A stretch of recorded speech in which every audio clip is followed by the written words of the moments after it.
right off the rip. It's 7-0. Damn. All right, playoff time. NFC Championship. 7-0 Seattle. Sam Darnold throwing the ball down the field. Tom Brady is in disbelief.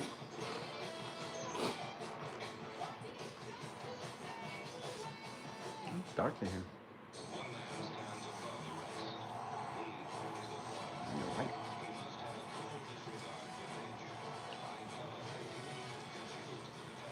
Grim in the building. Can you hear me?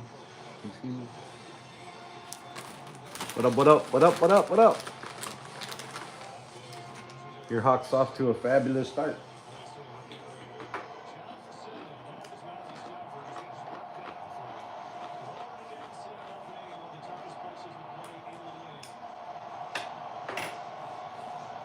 Can Matthew Stafford answer? 7-play, 81 drive, 3-minute and 36 seconds. 2-yard touchdown run by no, not Charbonnet. By Walker. Usually Charbonnet is that, ground and pounder.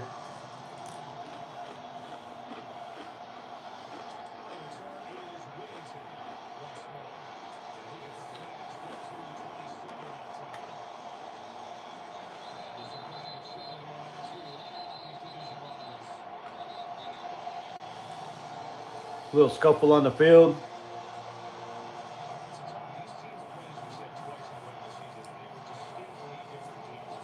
And Sam Darnold, Devontae Adams, Puka Nacua will take the field and see if they can do better than a 3-and-out. All on the line. Who goes to the Super Bowl to face the New England Patriots and the youngest rookie to make a Super Bowl?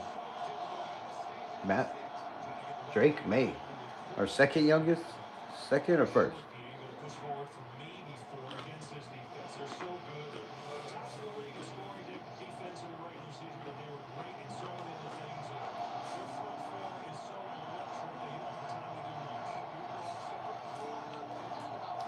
I think the Raiders need to focus on their defense. If you look at these teams in the playoffs, the team with the best defense has won over and over and over and over again. Build around Max Crosby or trade him and build around the offense.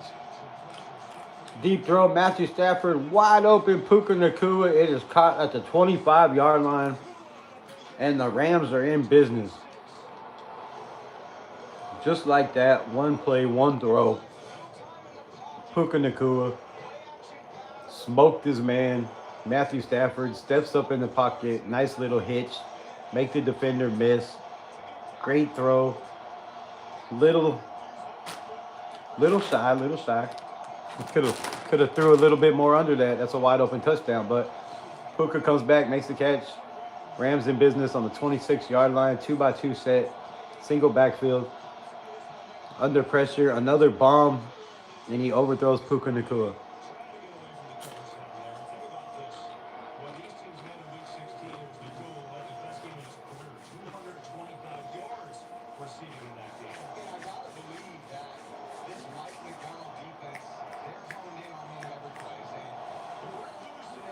I don't know why it's so dark.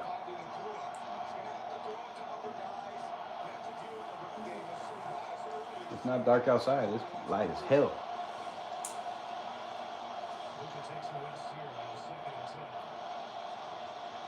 All right, got 3-by-2 set, 3-by-1.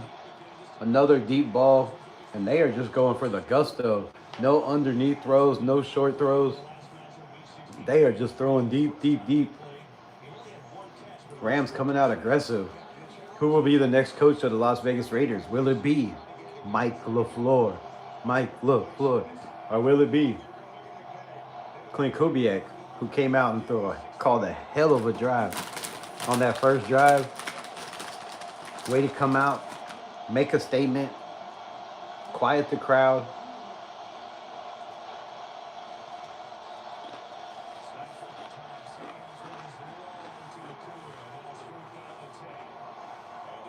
pass behind him, and the field goal unit is out.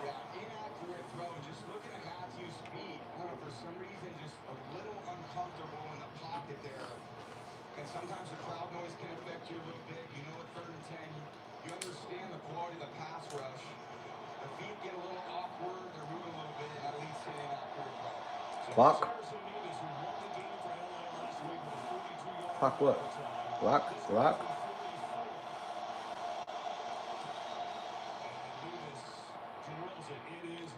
Kick is up and it is through. 7-3 ball game. 8:15 left in the first.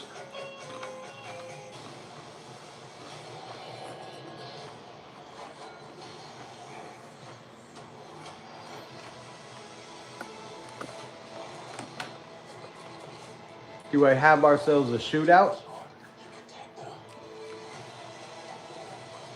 I don't know if the Rams defense, the way they gave up that last drive, is capable with Chris Shula, the young man who's getting a lot of smoke, taking jobs. And a lot of the jobs where people said he was going to go have now been fulfilled. So, does Chris Shula have a spot in this coaching cycle? Or will he be one of those guys that, is put off till the next cycle?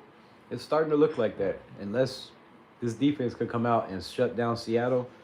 But if they give up 26, 30 points to Seattle, I think his stock goes down, right? Chris Shula, my opinion. I don't know about y'all's. Marcus Banks in the building. What's good, my guy? Appreciate you. Got my Smith jersey on. Oh, my goodness. You're definitely going to lose. I'll take that off. I'll take that off right now. Unless you mean Jackson Smith. But if you mean Geno Smith, just take it off, bro. Take it off. Just take it off. Much respects to Marcus Banks in the building. What's your take, man? Who you got? Who's going to win? Who's going to be the coach? Is it somebody on this team? A lot of people are saying Chris Shula. A lot of people are saying Klint Kubiak. A lot of people are forgetting about the defensive coordinator for the Seattle Seahawks, bro. Not me.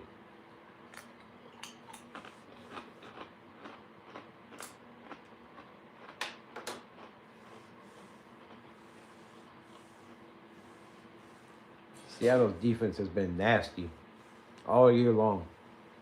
They score points. They don't give up points. They don't create a lot of turnovers. They put pressure on your quarterback.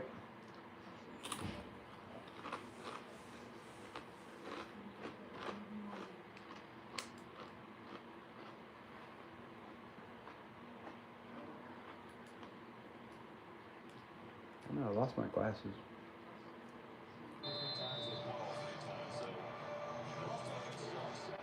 All right, 7-3, Seahawks lead. Kick is up. It'll be down in the end zone. And they will start on their own 3-5.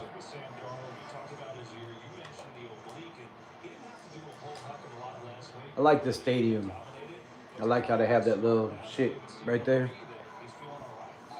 That would be a perfect black hole. The Raiders are always going to suck. Yeah, come talk to me in a couple years. Raiders should have nabbed Harbaugh. Wouldn't have been a bad idea. But then to what? Lose in the first round of the playoffs every year? All right, jumbo set. You got 2 tight ends. 2 in motion. Hand off to Walker. And they're going to run to the strong side with 3 tight ends.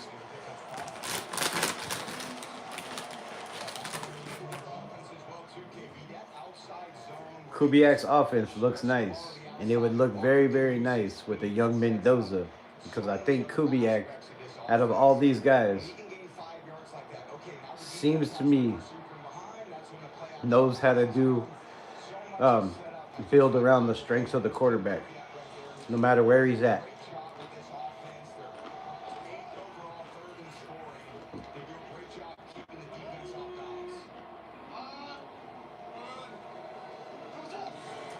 And again, got 12 personnel, tight end playing fullback, throws to the tight end, and that'll be a first down.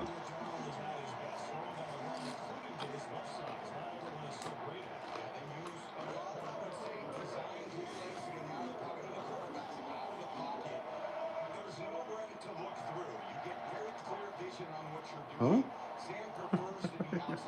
The Raiders suck and will continue to suck for another decade. Get used to it. Nah, bro. Nah, bro.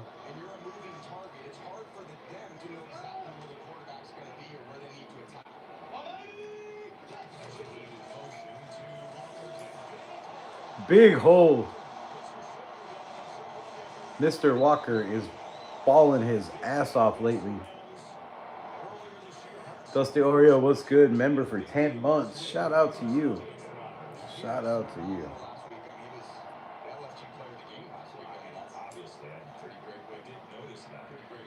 Welcome to the Unleashed Rebels crew.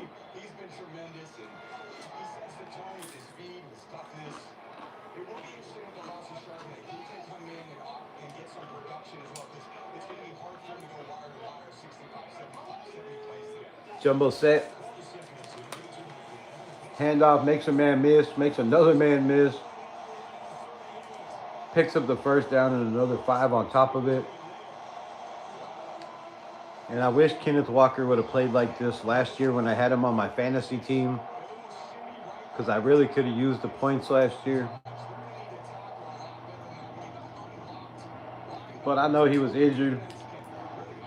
This was a damn good pick by Pete Carroll. Kenneth Walker helped y'all a lot. I'm surprised you didn't see my name, Rebel. It's Unleashed Seahawks. Oh shit, I didn't even pay attention. I just looked at the gram. Unleashed Seahawks. Shout out to you, man. Nice. I apologize, Grim. I did not see that. Another big play, Kenneth Walker down to the 24-yard line. Rumbling, stumbling, bumbling, making guys look silly in this big Haas offensive line. A little play action, dump it off to the running back. Nice little screen, get your big dogs out there, creating a wall. Not much of a wall, but he didn't need it.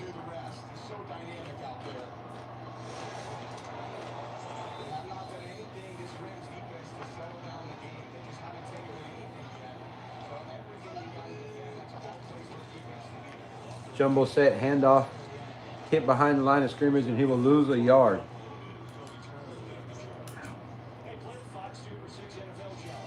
Greetings, Candy Angel, greetings. Juice, you're dumb, obviously not. Who's Juice, what?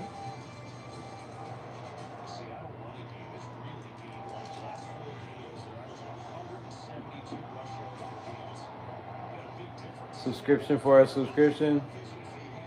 Sure, I'll subscribe to your channel, man.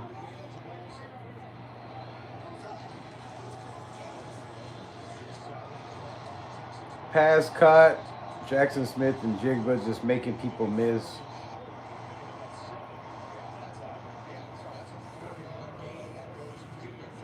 What?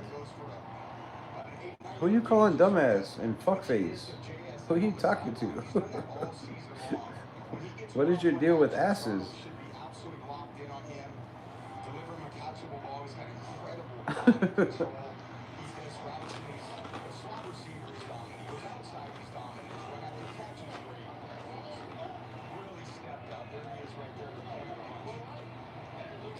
Fuck that clown. Go back and screenshot it and show me to me. Fuck out of here. Oh my God, what a catch by Jackson Smith and Jigba. One-handed grab on a slant route. Drag route. One-handed grab. First down. Great play. And they will hand up to the backup. To the backup. Right? He was a clown, bro. He's got that vision, and he feels like there's kind of a yard or two of space. The concentration he has, and he hasn't dropped many balls. What the fuck did he say? What'd you delete? He's got the speed, man. This guy. What I say? On the scene this year. What a dominant run. He did. Whatever you say, bro. Whatever you say.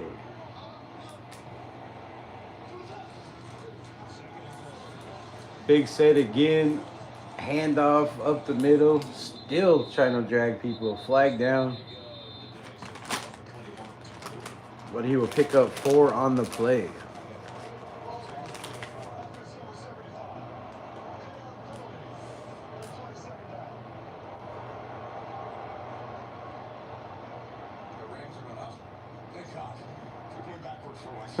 What?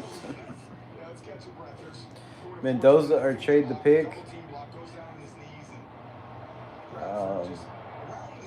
I used to actually be a fan, but now I'm a Colts fan. Damn.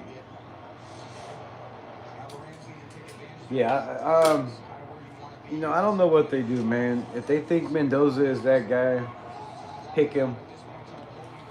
If he's not, we'll be in the top 10 again.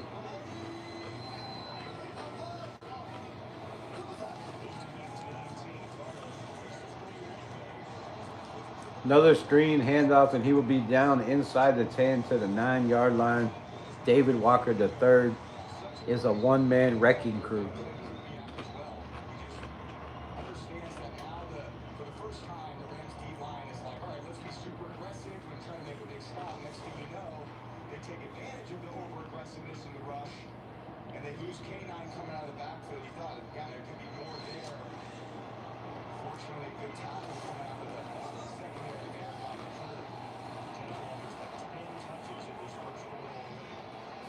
All right, 2x2 set. Man in motion will make it trips to the bottom boundary side.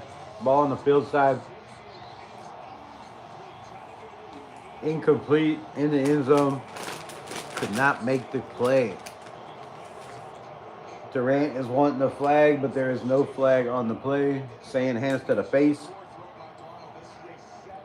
The score is 7-3. We need a better defense. Our D is ass. Grandma not like the Colts, who just thunder. We need definitely need a better defense. All these teams in the playoffs are dogs. 7-3. They will try to make it 10-3 Seahawks. A little chip in 27-yard attempt. The kick is up, and Myers knocks it through.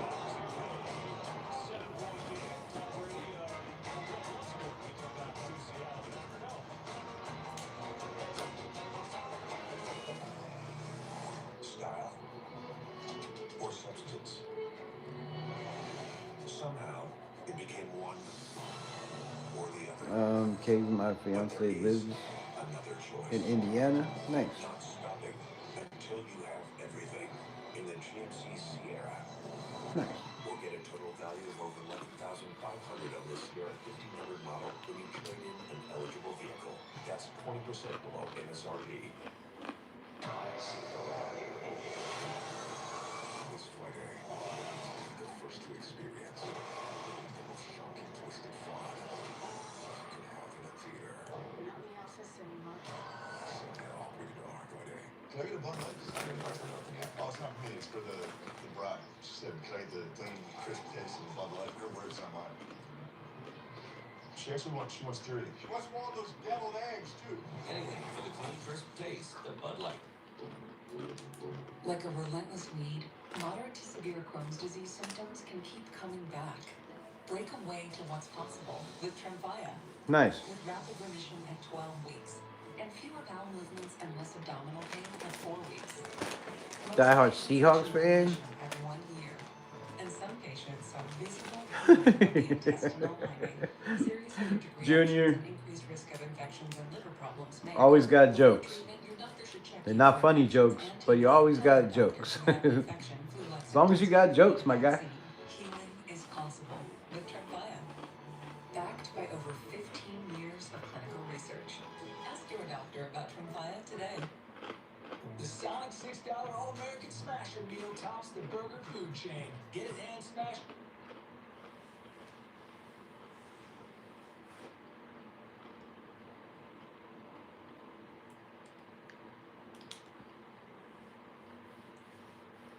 Family likes the Seahawks and the Colts. Nice. Stephanie, what's good, my brother? How's your evening going? Team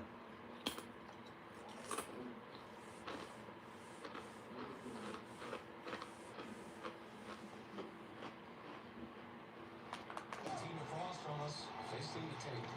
They know what they're in for. They know that we're like that. So just a little heads up, Tom Brady is calling this game. And so far, he has had nothing but great things to say about Klint Kubiak, about his play calling, about the designs of his play calling. It sounds like Kubiak is Brady's guy. But if you don't follow me on X, go over there, hop over there, follow me, RaidersRebel_. I posted on X. I think Brady has a tough decision.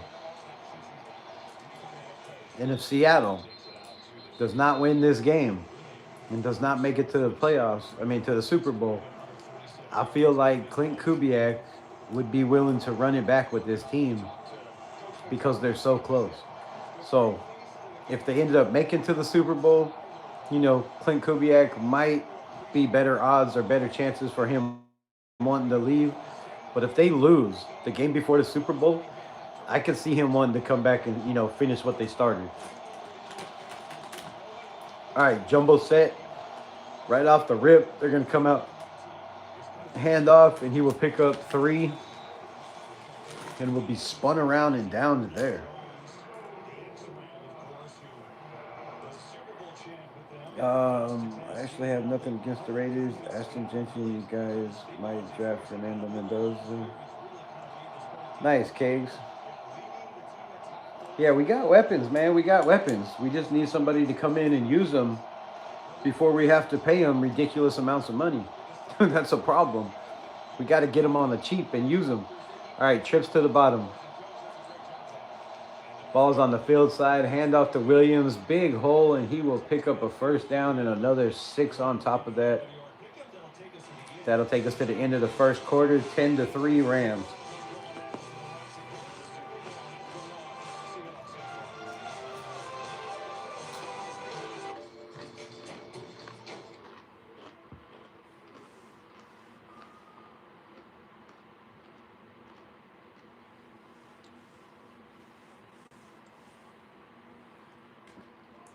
I don't like it on this phone. The other phone I streamed earlier and I didn't plug it in, it died. Jason Ruiz, what's good? My breathing has gotten better, much better. Nice. That's good. That's good.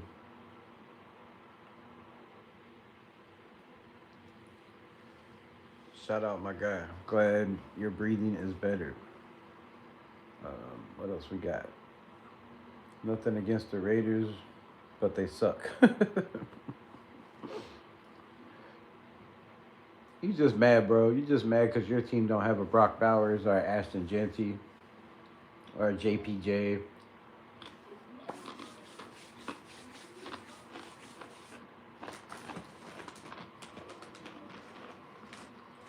Or a Max Crosby. You know what I'm saying? Who's your team, Junior? Who's your team? The Chiefs? How did they do with the greatest quarterback to ever live, like you was saying, right? They'll make the playoffs no matter what. They have Mahomes. Well, Mahomes didn't get you to the playoffs this year. Seems to be a team sport. Team.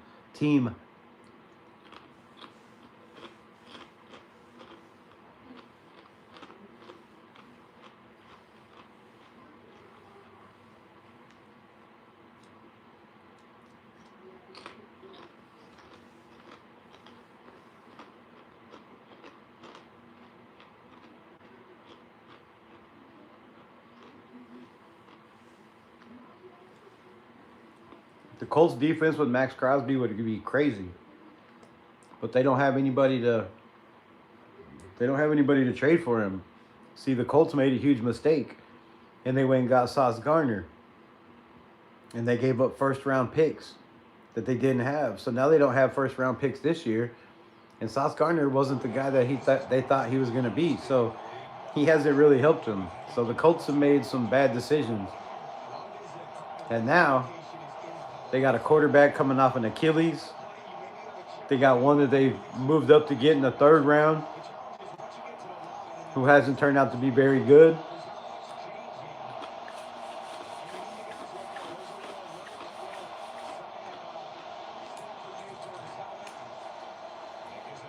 Hand off to Puka Nacua. Little reverse. And he'll pick up 2. And he's got to put his helmet back on because he got hit so hard.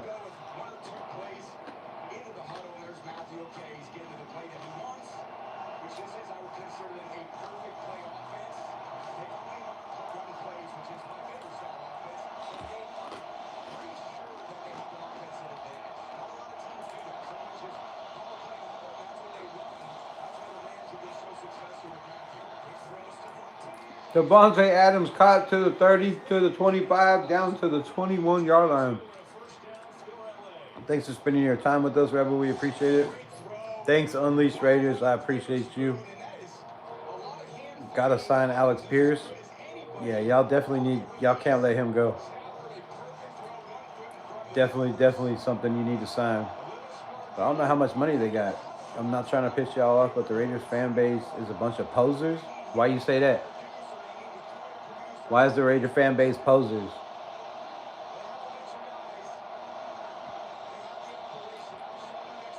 Elaborate on your nonsense take. I'm back 4 minutes, dog, in LA, South Central. Nice. We appreciate you, Raiders Unleashed. Appreciate you, Angel Eyes, Melissa. Thank you for being in the building.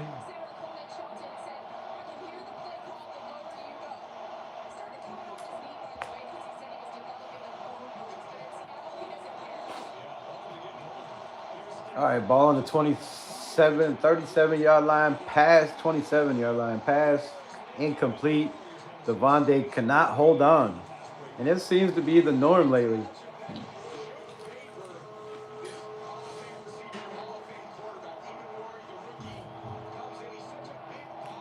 Oh, he was held.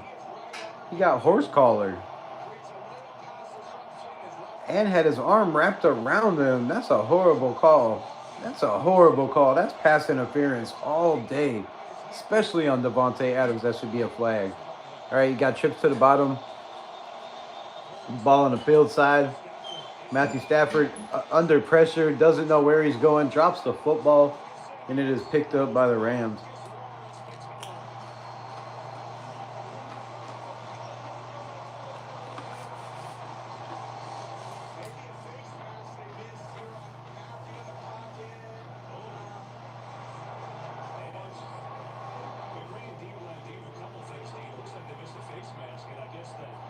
Nice. Tell your mom I say what's up.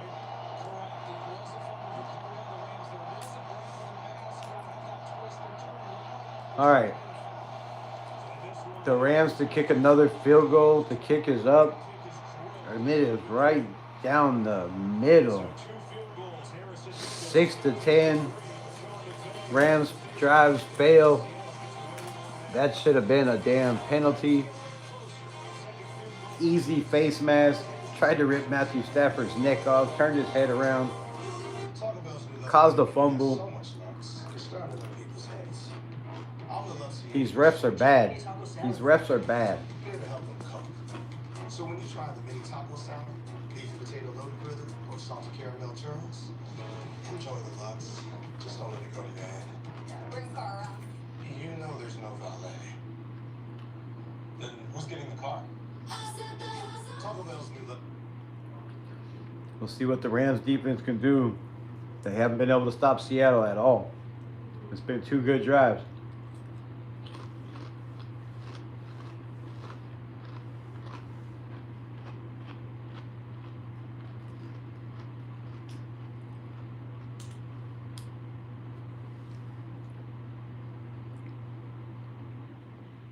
Your camp is ruthless.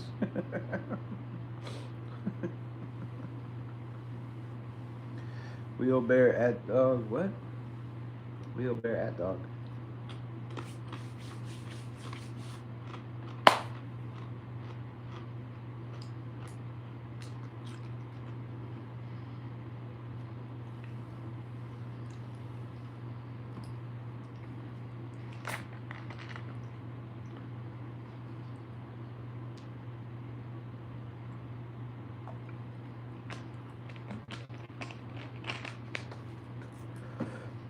And once again, man, it's been nothing but defense, defense, defense.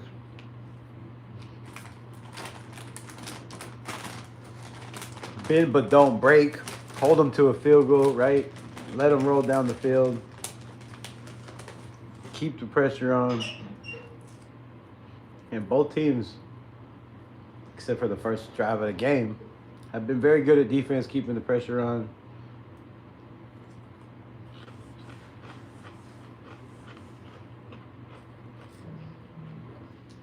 But the Raiders are looking at coaches on the offensive side of the ball. So if the defense continue to do a damn good job and shut down these offenses, should the Raiders be looking at a defensive coach? Are we looking at the wrong side of the ball? Did we let too many of the defensive coaches get away, like Jesse Mentor, like Robert Saleh? Did we let these guys go?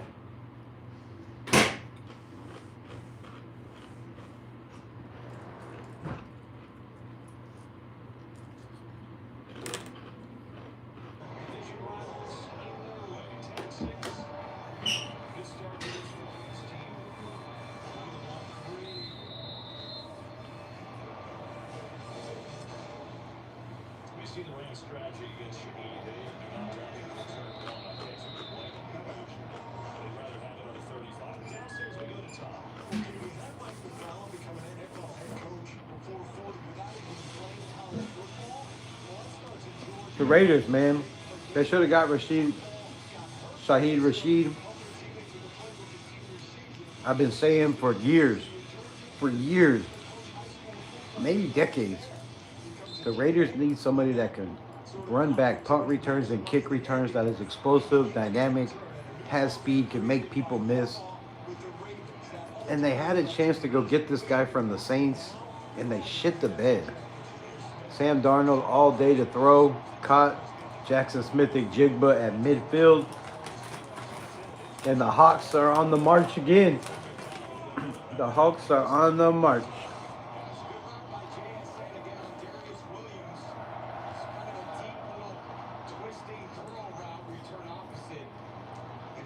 Good job on the pocket, drifting away from the rusher. That's one kind of aspect of quarterbacking that's so underrated. Feel in the pocket, where you can just slightly move a yard to the right, a yard to the left.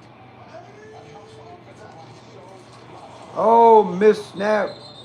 And Darnold would just fall on the ball. Won't take a chance. Good play. Not a good play, but smart move. Fall on the ball.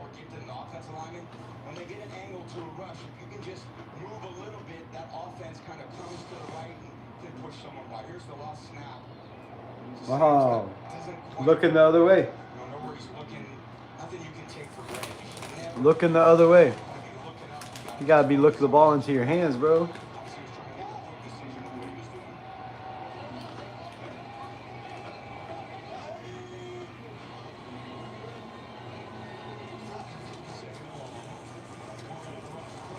Four-man rush, and he is smacked. What? Brady Fisk? Another player I liked out of the draft.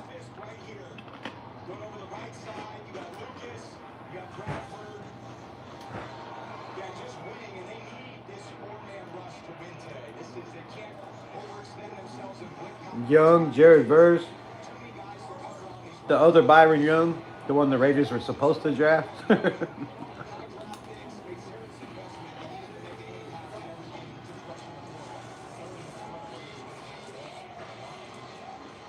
Hand off and he'll pick up 3.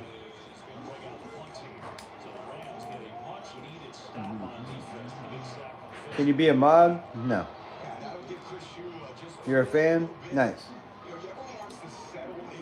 Appreciate you being a fan. Tracking the ball down the field, hitting screen plays, hitting runs, throwing it to JSN, finding deep ones to Shaheed. You just feel like you're on the ropes. But this is the first time I've seen you. Stand in the middle of the ring, start measuring your opponent up. A big So, stop like that. you have to be here more than once to be a mod.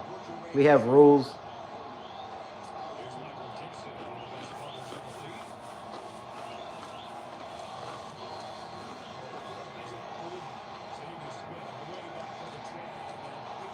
Oh, he fumbles the kickoff.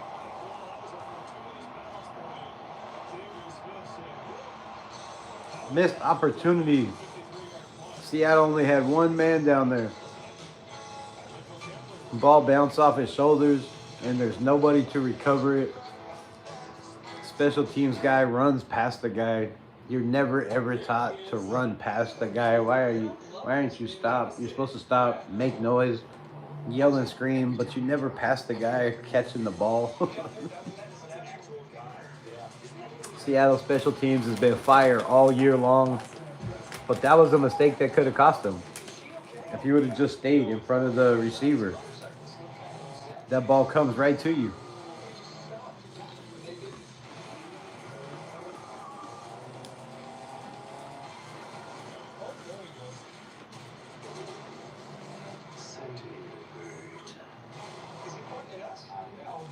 Yeah. Because I just got chat. Let's go up. We'll see, man. We'll see. I have a lot of mods right now. And there's not too many people that go through the chat, so I really don't need too many mods. It was so easy to do our own taxes with days when I'm black. Glad we switched. Yeah, I just want to make sure there aren't any mistakes. Thanks.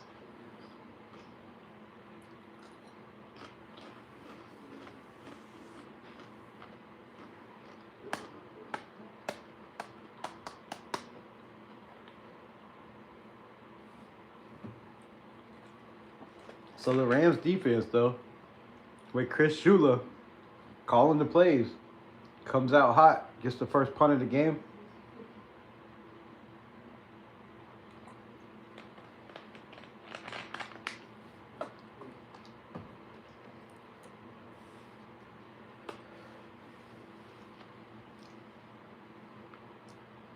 A lot of people in this game being looked at for head coaching jobs. And if some of them get head coaching jobs, there could be a lot more players in this game. I mean, coaches and staff members in this game that get jobs somewhere else. You have, of course, Kubiak. Everybody knows Klint Kubiak. He's one of the hottest names out there in the coaching search right now. At least we thought. But out of the 10 teams, 6 of them already went with their guy. So how hot was Klint Kubiak? Or did teams just weren't willing to wait and they found their guy and took the next best option? We won't know until he gets a head coaching job. Maybe they got word that, in their interviews that he wasn't planning on coaching, that he was coming back. Or maybe, there were stipulations on why he would come back or not. Ball at the 12-yard line, handoff, and it'll pick up 8, 7. Corbin on the run for 7. So we'll see, man. We got Kubiak, you got Mike LeFleur, you got Nate Schilhaus, which a lot of people don't know that name. I'm sure you've heard it by now all over the NFL. But before this, before the Rams were hot, you didn't hear a lot of talk about a Nate Schilhaus. Also, you have the Seattle's defensive coordinator. You have Chris Shula from the Rams defensive coordinator.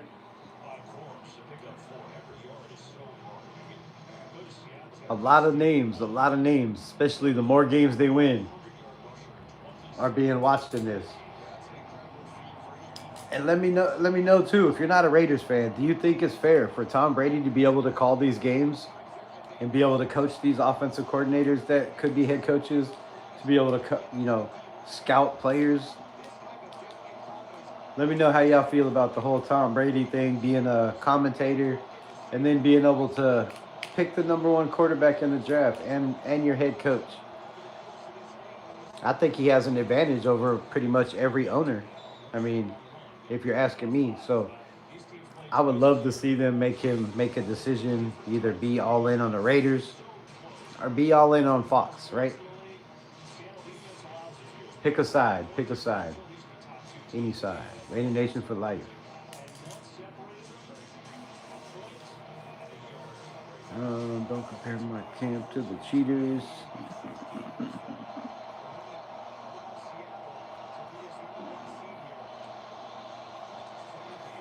Brady is basically a scout. That's what I'm saying. So how do y'all feel about that? Y'all think it's fair? What, if you have a different team, if you're not a Raiders fan, or even if you are a Raiders fan, like, what's your take on it? What's your thoughts? You think it's fair for an owner to be able to sit and scout a game, talk to all these players, watch these coaches live, call plays, sitting in a booth? I mean, I guess all the owners could too if they paid to go to the games. I guess they could do the same scouting, but Matthew Stafford takes a 7-step drop, quick pass, Puka Nacua in 4-man traffic, and he still comes down the ball. Tyreek Wooten, the safety, Smith. Everybody at the ball. Bryant, bro, got hit 4 times. 4 times, still caught the ball. Puka Nacua is an absolute monster. What a steal the Rams got drafting him, right? Golly. If you could just have good scouts and pick up on these players. All right, ball in the field side, handoff to Corum, and he is hit at the line. He'll pick up nothing.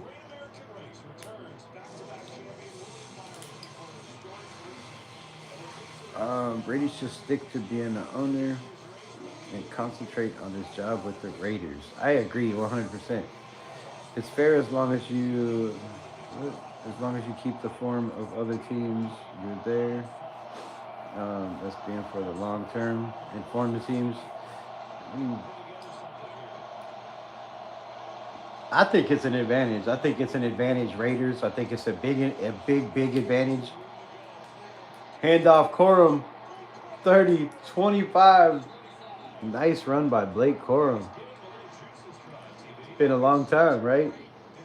Drafted by the Rams. A lot of people had him 2nd round pick. Some people had him 1st round pick. What's good, my guy? Appreciate you in the building. And Blake Corum with a little breakout run.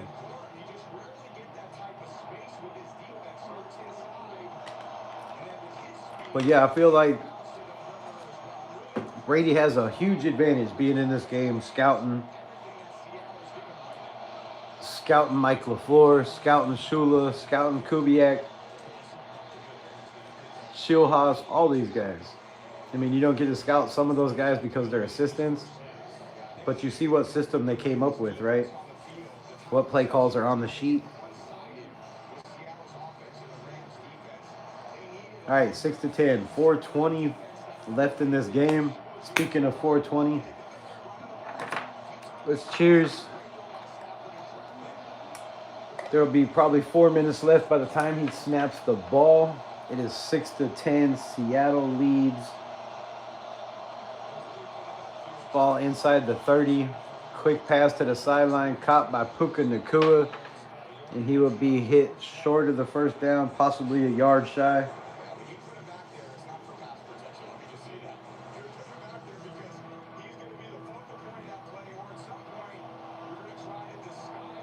Right? See, even Brady knows. When you put Puka in the backfield, he's not blocking.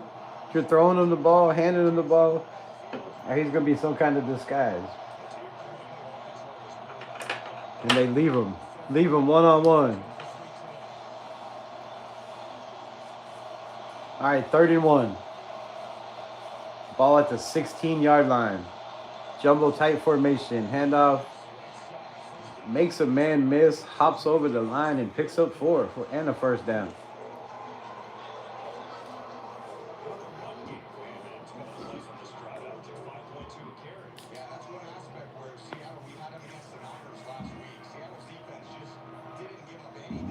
Lawrence in the building.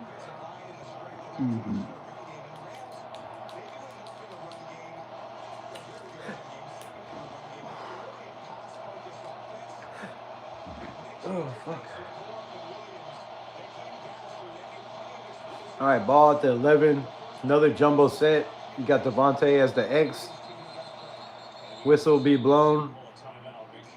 And it'll be timeout before they got the delay of game. There was 0 on the clock when it was called. So hold it up high. You might not be related, but you're still family. Haven't heard much from Nick Eamon-Wari. Looks like we got a picture-in-picture window. Oh, no. Just the coach running down to call a timeout because he wasn't prepared. And Sean McVay calling plays from my guy, Mike LeFleur. And Nate Shellhouse.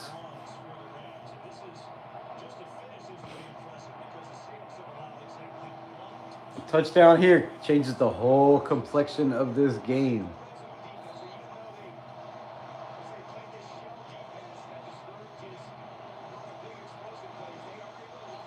Ball on the 11. Jumbo set. Everybody's in tight. Sampuka Nakua in motion.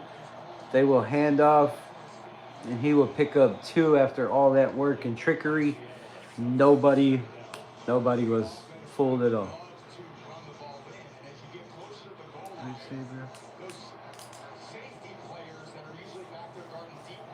Raiders 2026. Raiders forever. Let's go. We are back, baby. We are back. We'll see. All right. They're going to go in a 1x2. Smush into a jumbo bunch set. They will send Puka in motion. And I don't know what happened. That defense came flying through the line. There was no ball snapped. 2-minute warning. 2-minute warning. 1, 2, 3 into the 4. Snoop Doggy J is at the door. Making late entry, so back on up. Cause you know we about to rip shit up. Like this is gonna end well. For you guys.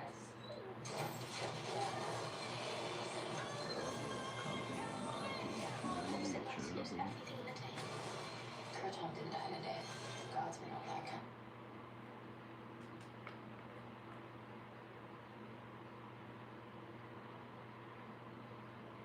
I want a motorcycle with fire. That's sick. Give me one of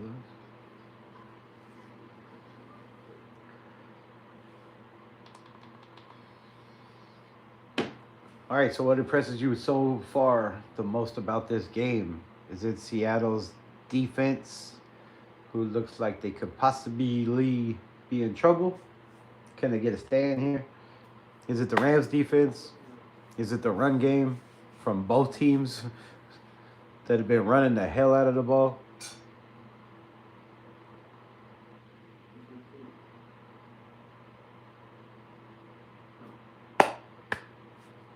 Or is it just my commentating?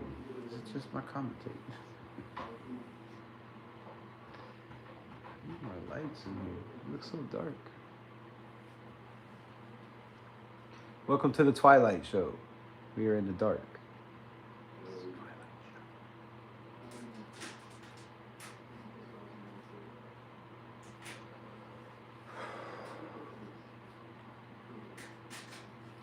I kind of like the play calling by both teams so far. You would think Seattle, when they came out, opened it up downfield, took a shot.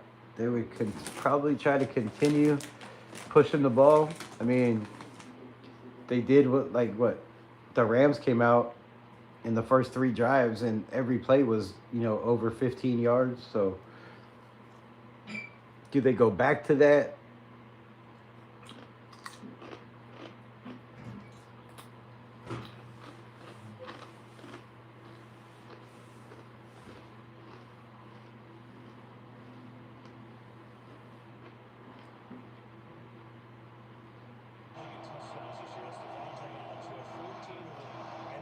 Should be Devontae Adams' time, right? All them touchdowns he's had. All right, ball at the 10-yard line. Got 3-by-1. Ball on the field side, single back. Devontae up top as the X. Looks for Devontae. Throws out of the backfield wide open. Williams, not a player in sight. And it's an easy touchdown for Kyren Williams, Matthew Stafford, and the Los Angeles Rams. What a drive, what a drive. Right? Couple passes. All kinds of runs. Oh my God, what a play call. Mike LeFleur, Mike LeFleur, Mike LeFleur. You know that's a Mike LeFleur play all day long. And I could see that happening with Ashton Genty and Brock Bowers in the silver and black. I better stop. I'm getting excited. Just getting excited.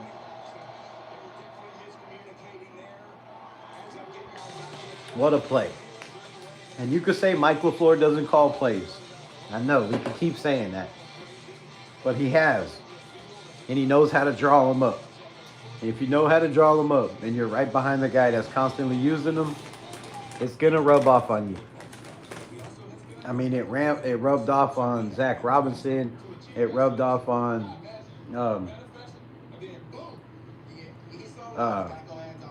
Matt LeFleur. It's rubbed off on Kevin O'Connell.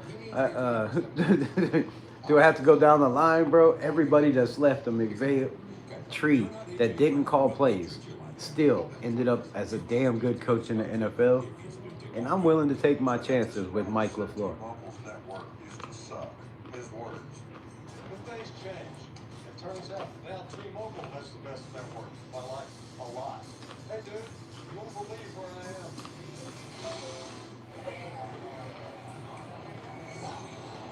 Don't just start something in the end. Right to the real life. See, I see. Say on. The legendary moment stop with the light. You just started watching the game?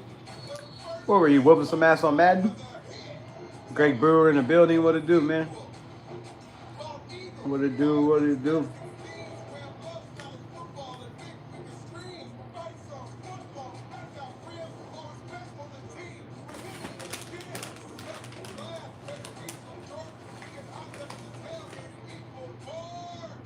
Bless for a sequel. Very good.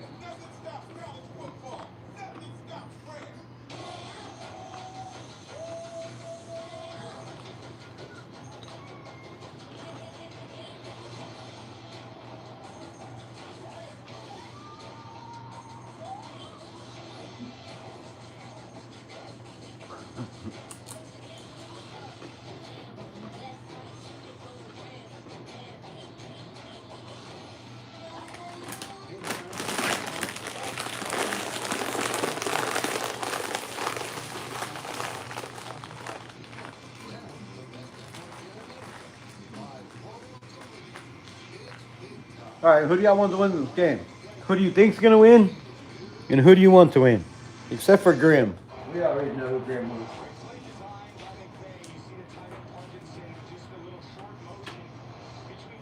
We all know Grimm wants the Rams to win on the down low, on the sneaky link. Grimm is rooting for the LA team.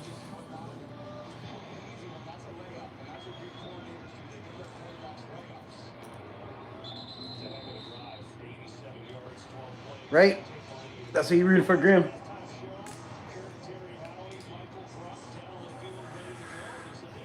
You just ordered a flagpole?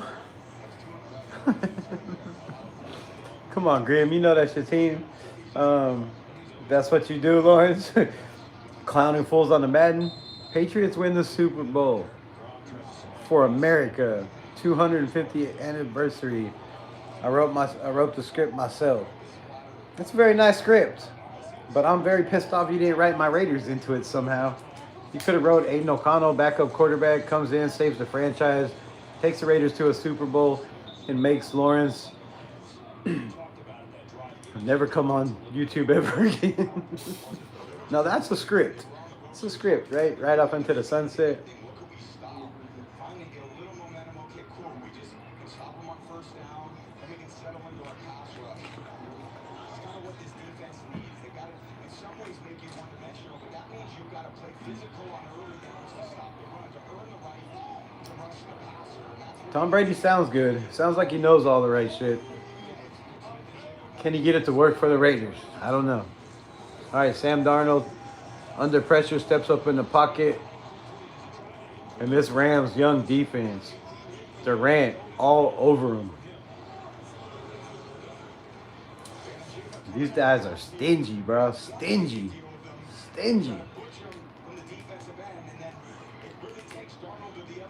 When you got a four-man rush like Tucker and Fisk and Jared Verse, golly, Byron Young. I mean, you can let this backfield eat, but they got 1, 2, 3, 4, 5, 6, 7 guys on the line of scrimmage. They're bringing 2 more up, and they're sending all of them. Nope, they dropped the linebackers back, mix it up, confuse Sam Darnold, and he didn't know where to go with the football. I wrote the script for the 2008 Tom Brady. He will share his share of the Raiders to become the quarterback. Come on, bro. I like that strip. I like the script, but you're a couple years too late. He's not coming back at 48 years old to play for the Las Vegas Raiders. Now, he might have played for him back in the day, but he's not selling his share, because if he sells his share at that discount price that he paid for it, he's not going to get that discount price again. This ain't Aaron Rodgers and a discount double check. You know, the NFL, Mark Davis did him a favor because he wanted Tom Brady to be the minority owner. But if he sells his shares, that's going to piss Mark off, even if he comes and plays. So I don't see that happening. I don't see him, you know, if he was to play this year, he could possibly, maybe be as good as Aaron Rodgers, maybe a little bit better. But you're going to have a number 1 offensive line in the NFL, number 1 passing game, number 1 rushing game. You have to have all that shit. Rams on Rebel. What's that Raiders prophecy? What? It says Raiders, bro. RAIDERS. Other teams in the NFL, but we controlling the West. My blood runs back and my veins stay silver. You got 1 slice of pizza, 2 cans of beers. Blood Rams looking good. Well, I mean, at least you got pizza, bro. At least you got pizza. Pizza and 2 beers. I don't know if that's gonna make it. That's gonna make it through the game. That's not a lot. That's not a lot. Imagine you guys. Imagine you guys have a Jets tattoo. Okay, when you put it like that, the Raiders tattoo does sound bad. Nah, bro. What you mean? What you mean? I mean, let me ask you this: if you had a Jets tattoo, would it be JETSSSS? Jets? Or would it just be Jets? I don't know. How would you do that? How would you do that? My mom died from cancer. She was only 37 years old. And that's why having life. Imagine having a Jets tattoo. That's funny, bro. That's funny. That's funny. The Jets don't have the Super Bowls we do. The Jets never had an Al Davis. The Jets are a horrible ran organization. We're at least a little bit better. If you had a Jets tattoo, you get it removed. There are people with Jets tattoos, though. I've seen people get Jets tattoos. And I guess I was getting mine in hope that we were turning it around.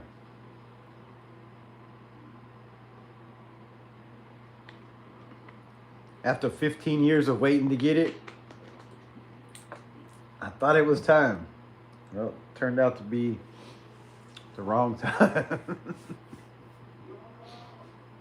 Probably cut my arm, honestly, if you woke up with a Jets tattoo one day.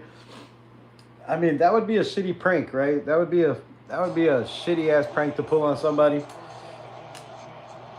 Roofie them so they pass the hell out, and then tattoo Jets on them. Yeah, that'd be bad. That'd be bad.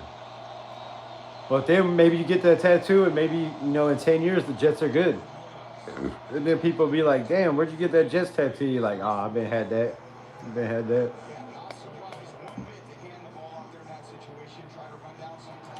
All right, 2-minute warning. 1:20 left in the first half of the ball game. We got a 2x2 set, single backfield. Ball on the 33-yard line. Matthew Stafford drops back. He throws quick. It is broken up. Nick Emanwari, my guy. Nick Emanwari. God, I wanted him to be a Raider so bad. I don't know how Pete Carroll looked at Nick Emanwari, looked at the days of the Legion of Doom, and said, "Nah, I don't think Nick Emanwari's him." Bro, I try to tell everybody in the NFL. I argued till my face was blue in my lives about Nick Emanwari. This kid is special. All right, they got everybody on the line. Stafford takes a shot, and it is deflected. Tyreek Wooten. And if the Raiders have any brains, if Tom Brady has any nuts at all, and I don't mean the little nuts that fall out of trees, I mean like grapefruits, you go get Tyreek Wooten. You go get Tyreek Wooten in free agency, and you give him not a blank check, but you make sure that he comes to the Raiders. Because I think Seattle and Grimm, I think they owe it to us for pushing Pete Carroll on us, for stealing a third-round pick, absolutely robbery, giving us Geno Smith. And I think that Seattle owes it to us.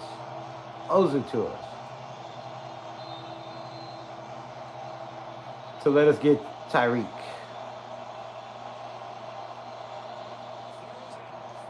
Trips to the bottom, field side. Matthew Stafford all day throws, and Devontae. Oh, not Devontae. Who was that? Williams? Corbin? Y'all passed to Corbin on third down? That was not a great play. That was a great play call. That was a bad decision by Matthew Stafford. You got trips.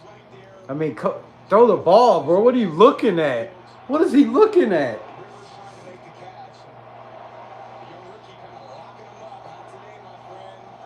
Wow.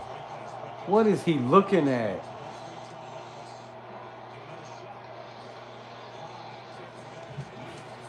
I mean, Jesus Christ, bro. You got trips to the bottom, to the boundary side. The ball's on the small side of the field, right? Boundary side, or kind of in the middle. But you got 3 guys to that side. You got trips to that side. So your progression should be, of course, right? The X is always away. So if you got 3 guys on one side, your X receiver would be on top, which was Devontae Adams. You're looking trip side. He hikes the ball. He looks over there and just goes right to Devontae Adams. When you got 3 guys over there, you got to look for more than that. You got to give it a second, because as soon as he looked and turned his head, you had the slot receiver wide open for a huge gain. And if he caught the ball, all he's got is a safety over there to beat. Everybody else has jobs to do. Matthew Stafford being a veteran, I don't know why you looked at the coverage and was like, nah, because they were playing zone.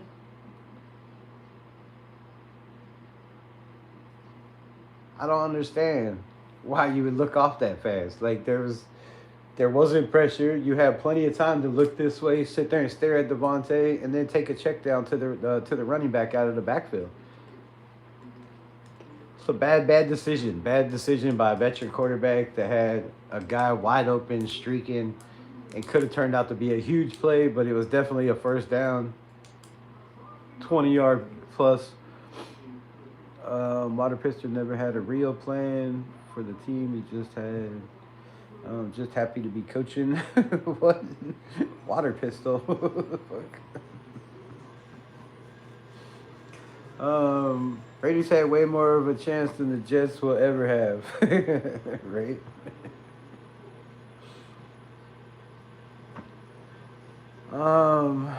I'm broke. Black man from the hood, Raider Nation. Throw me 6 beers and a whole pizza, my brother from another mother. Shit, throw me pizza. I'm broke too, from the hood. My state sold the Jets to New York, and now have teams, except the Devils in hockey, and have no teams. Yeah, that's messed up.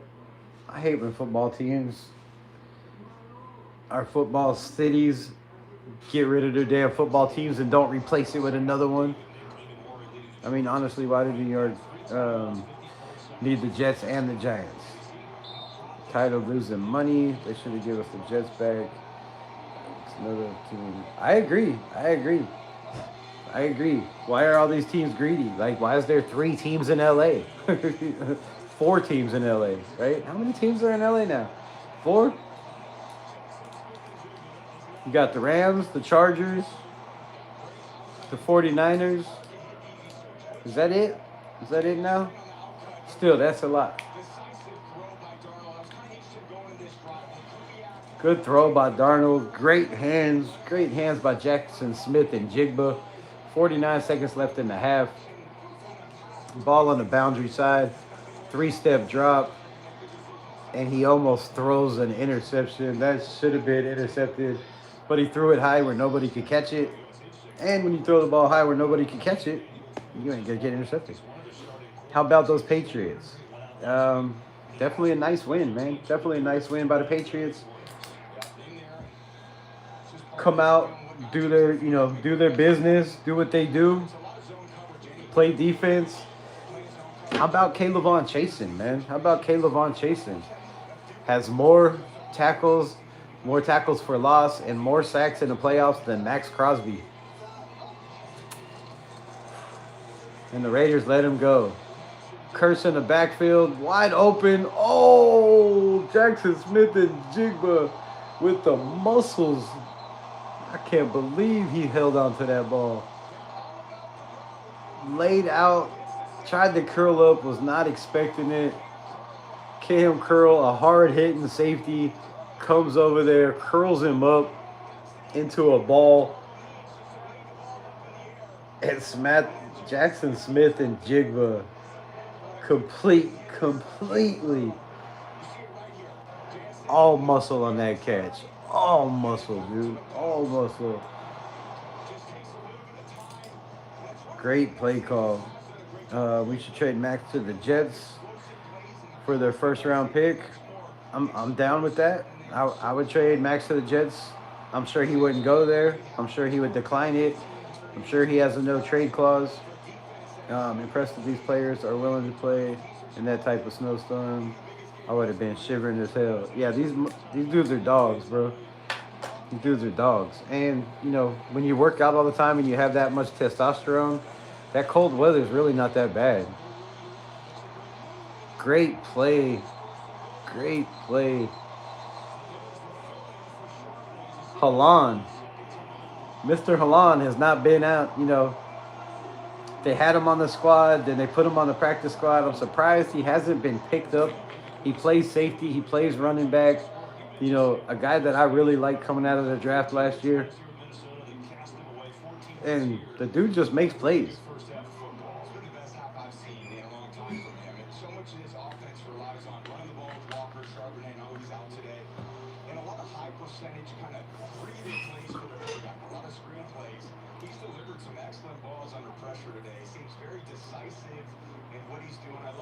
All right, 30 seconds left. The Rams are up 13-10. It is 1st and goal. 16 seconds left on the play clock. You got trips to the top. Ball is on the boundary side. Single back. They're going to send him out wide. They're going to bring him back in tight. And you get a flag down.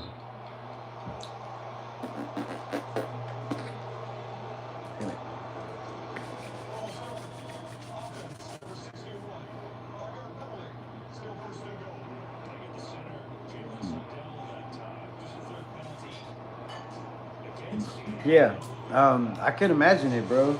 I can imagine. I had to do it here in Arkansas when I played football in high school.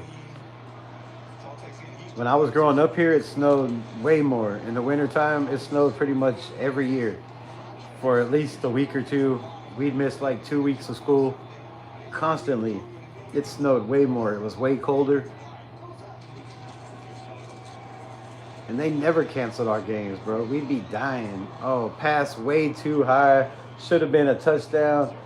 He threw the Fernando Mendoza throw where only a receiver that can jump out of the building catches it. He tried to make the Omar Cooper Jr. catch. Wasn't successful. Put too much on it.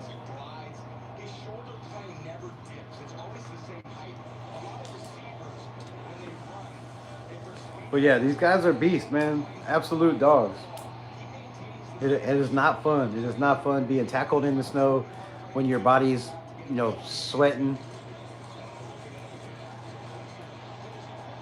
Wide open touchdown, Jackson Smith at Jigba, and that is horrible, horrible defense by the Rams. How do you leave the best player on the field wide open with nobody around them? Let me show me the other version. I gotta see where Jackson Smith and Jigba was so open. Trips to the top. He was the bottom guy. Nobody was there, bro. Nobody was there. Sam Darnold stands in the pocket. The linebacker goes the wrong way. Lake went the wrong way. Everybody went the wrong way. And the best player on the field is wide open for a touchdown with 20 seconds left. And it looks like the Rams have a huge shot. Seattle has a huge shot of turning this game around.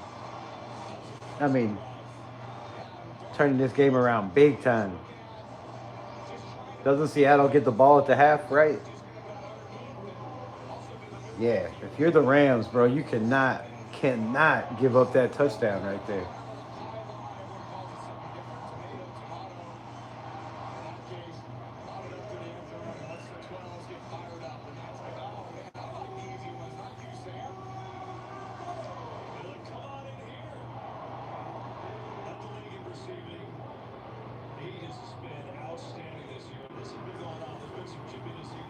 Oh, Gray Zabel, my dog, getting into it.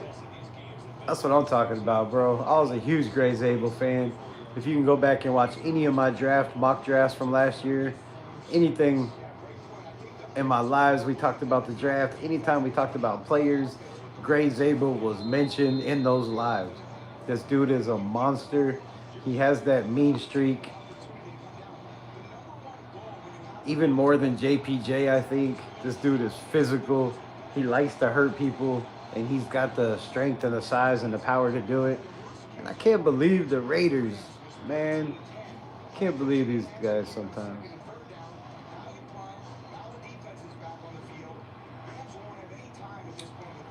6th overall pick. Nobody wanted us to trade back last year. We could have traded back. Somebody would have took that spot. Didn't get one. 6th back community.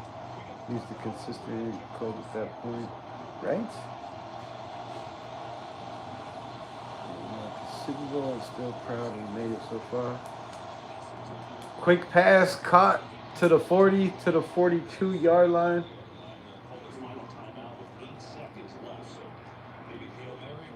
Hail Mary time, 17-13. Who got the ball first? Anybody know? Seattle got the ball first, right? And scored? No, the Rams got the ball first. They went 3 and out, right? And then Seattle scored. So Seattle gets the ball at the half. That's what I thought. Pretty much. That's what I'm thinking. That's what I think. I wrote the script for the 2072. It's going to be the Raiders versus the Jets for the Super Bowl. 2072. Well, I'll tell you what. My old ass will not be here when I'm 100 and something years old. There is no way this body, this brain makes it that long. And if they really make me suffer for another 50 years... They're as loud as a 12. And that is exhausting. It's like, But I would love to be here for it. That'd be great. headsets on. Any Super Bowl. My ears drop. I feel like we're at a Pearl Jam concert, not a football game. So it always is here. Jackson Smith and Jake, but it's watch him in his explosive first half and think about Tom Brady said he feels like he's at a Pearl Jam concert, not a football game. That's funny shit. At a Pearl Jam concert.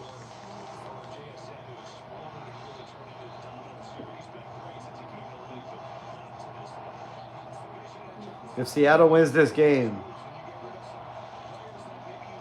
do the Raiders bring in Mike LeFleur and hire him right away? Or do they wait to get a second interview with Klint Kubiak? Stafford's going to take off, and he is showing the straight line speed. Ball comes out. They're saying he's down. So Seattle's still running. And they will run it all the way back to a touchdown. That'll be Witherspoon. Another guy that I wanted. That's Nicky Manwari. Where is Witherspoon? Is he hurt? I have not seen him at all today.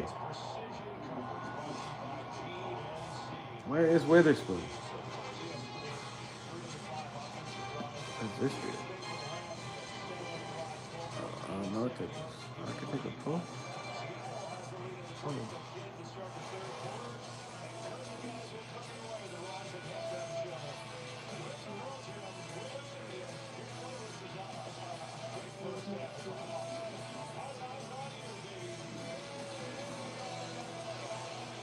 Though I walk through the valley of the shadow of death, I fear no evil, for you are with me. Everything you need to get stronger is just around the corner. Save $28 or more when you join Planet Fitness for just $1 down, $15 a month. Cancel anytime. Deal ends January 30th. See what you got. Get your ride running smooth and get ready for the big game with the Grease Pig. Does that thing stay up in your face like that? Now through January The pole? 1st, Is there nowhere I can put this? Another spot or something? Grease Pig or University Auto and Tire. You'll be eligible to win a big green egg prize package, including a large big green egg. Kinda dumb. All the accessories shown here, valued at $2,000. I don't know if I like that. Go see why we're Fayetteville's choice for oil changes, repairs, and tires. Keep your vehicle running smooth with the Grease Pig and Who I think's winning it all? Welcome to the Dan Bongino Show. I don't know, man. The Rams, Seattle, the Patriots, they're all going to be hard to beat. When I first saw the headlines, the story was almost unbelievable. When you actually see it from the inside. I would like to see the Rams make it out of the teams that are left, but they're going to have to get shit going in this game.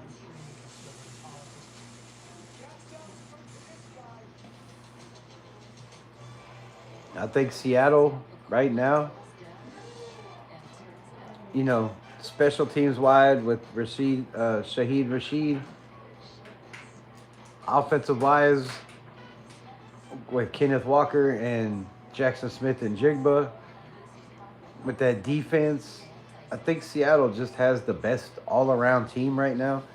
All three phases. But the Rams are right there. I just don't think their defense is good. I think their offense is just as good, if not better, than Seattle's. I just don't feel like the Rams' defense is up to par. And then you have the Patriots. Their defense, I feel, is just as good as Seattle's. You know, maybe a little bit better than the Rams, but their offense has been struggling. Like, Josh McDaniels has been struggling big time in the playoffs.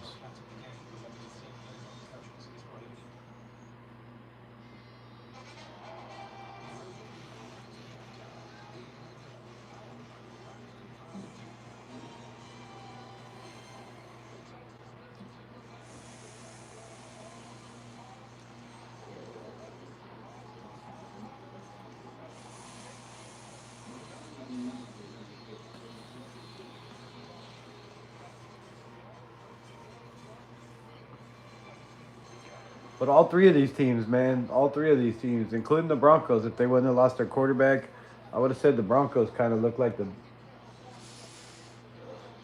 the scariest team.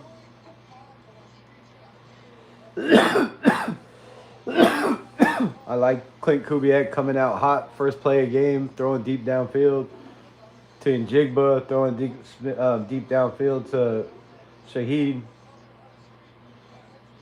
I don't know, man. I don't know. It's gonna be tough to pick out of these three teams.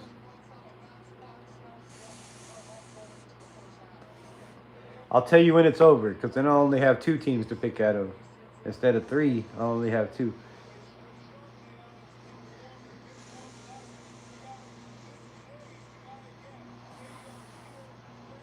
Look at Kenneth Walker. Aim for the B gap. Bend it back inside. Nice juke. Get low. Center gravity. Keep your feet moving. Drag people. What a hell of a run. What a hell of a run.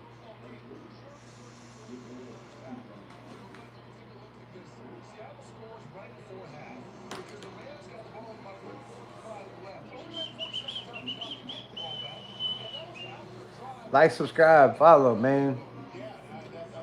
That shouldn't have said 2000. It was supposed to say 1900. We're like 5 or 6 away from 19. 1900. If y'all could get me there, I'd appreciate it. If you can't, well, it is what it is. Right? It is what it is. Michael Strahan, I wonder how you feel about your all-time sack leader record being broke.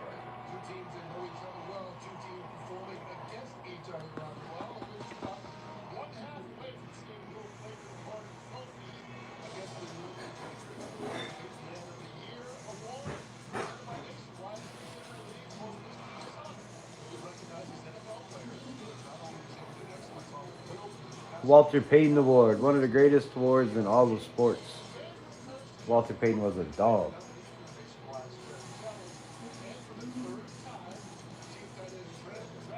A dog. I've heard people say, what does it mean to be a dog? What does it mean? It means you're vicious. It means you never give up.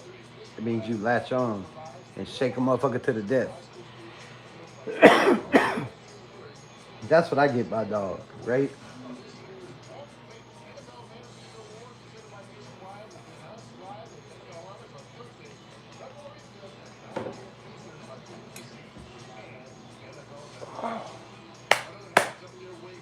All right, this damn 3 votes. Okay, that's good enough. Let's get rid of this thing. Impulse. It's right here. Boom. Oh, that thing is annoying. 67% out of the 3 people that voted. Nice. Woohoo! Woohoo! That was worth it. That was worth it.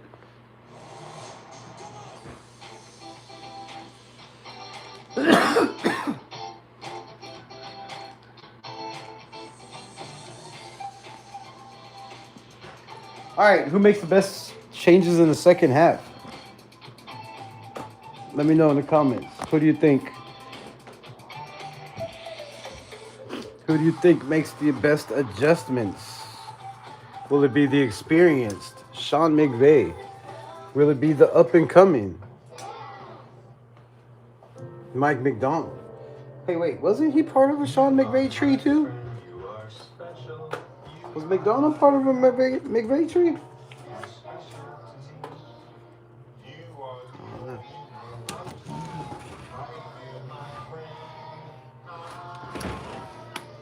My friend, how about that?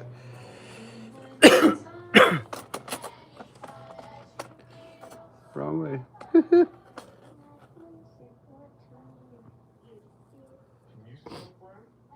That's a lot of snow.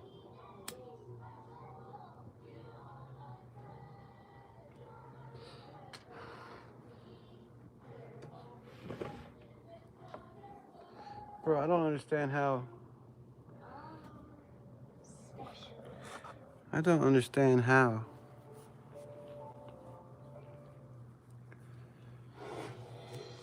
It's not as bright as it was yesterday. Yesterday it was bright as hell out here. across northwest Arkansas, including Fayetteville, Springdale, Bentonville, Rogers, and then Fort Smith have already decided to cancel school tomorrow. Head to our website, fox24.tv, for a full list of closing No school tomorrow. And coming up tonight on Fox 24 News, the Springdale Fire Department details how it's preparing to handle a projected increase in calls with the snowy road conditions. They also detail how you can stay warm in the life-threatening cold without starting a house fire. And to tell us a little bit more about those sub-zero temperatures, meteorologist Davion Huggins. Sub-zero temperatures. It's cold out there. Suck, We bro. gotta play rough. Yeah, it Straight certainly sucks. do. If we take a look at Pinnacle Parkway and Rogers, we have preliminary snowfall totals in some areas in Rogers that were actually over 9 inches. So that's going to be continuing 9 inches. to see those reports come in. Now we shift our focus to the extreme cold warning, and you can see it lasts all the way until Monday afternoon. This does have the possibility of being extended, and we're dealing with temperatures as well as wind chills likely falling from -10 to -20 Crazy. degrees below zero. So if you don't take the necessary precautions, hypothermia and frostbite is certainly going to be a thing of possible in nature. Pray for the homeless. That cold air Damn. is. You can see it covers a large Pray for them chunk of homeless. the southern plains, and that's going to continue because our 24-hour forecast timeline, you can see those temperatures -5 at 7 in the morning. After we get to the afternoon hours, notice we're down into the negatives. Navy And vet in the those building. Valley, so we're going to continue to see What's those good, man? What's very good? cold temperatures coming through across portions of the covered area. So remember your cold weather tips. You're going to want to make sure you're bundling up and making sure you have things around the house. All the details on your forecast coming up tonight in the show. It's gonna be cold as hell. It's gonna be cold as hell. -5 degrees. That's not something anybody wants to wake up and go outside to.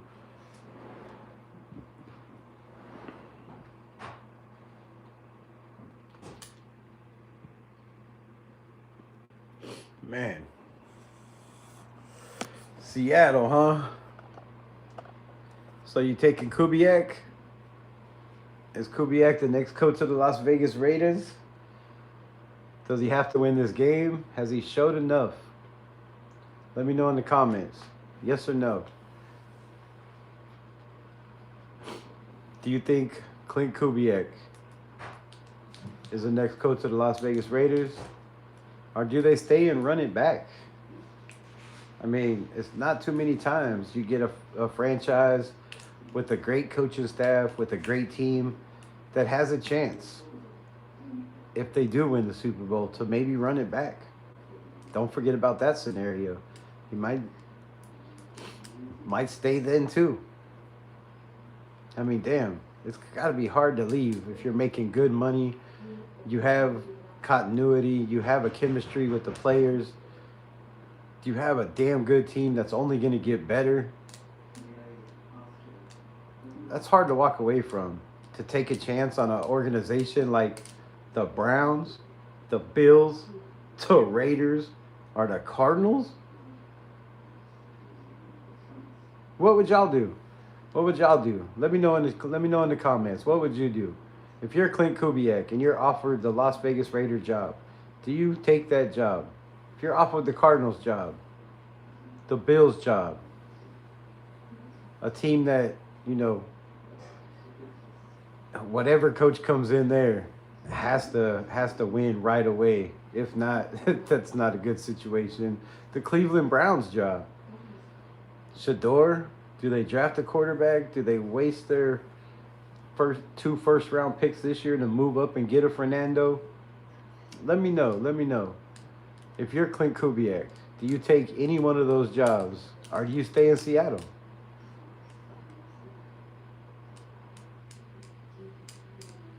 For me, honestly, I'm staying in Seattle.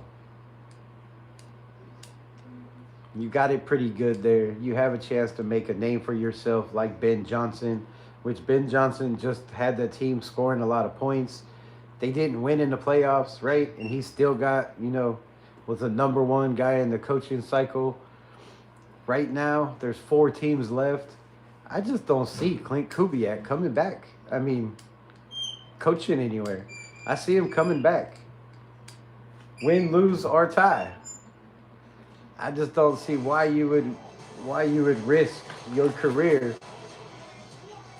unless you believe in yourself that much, where you're like, man, I got this. I got this. I'm going to turn whatever team around I go to, you know. If you have that belief in yourself, then shit, jump for it. But if you don't, I mean, damn.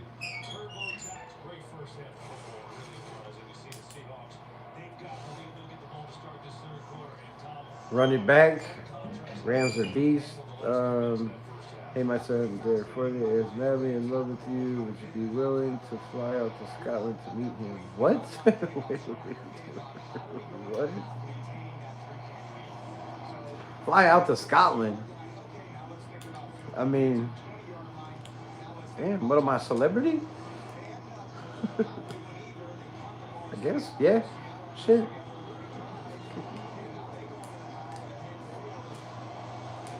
I get some weird shit on here. That's some weird shit. That's for real though. That's some weird shit, bro.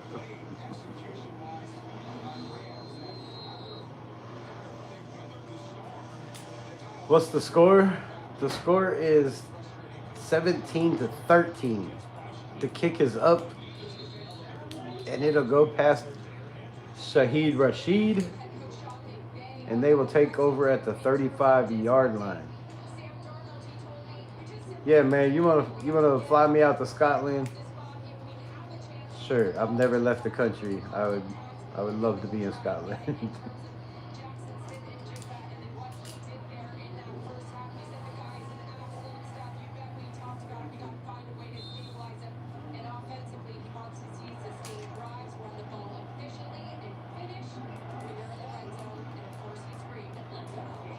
All right, ball on the 20-yard line. Jumbo set.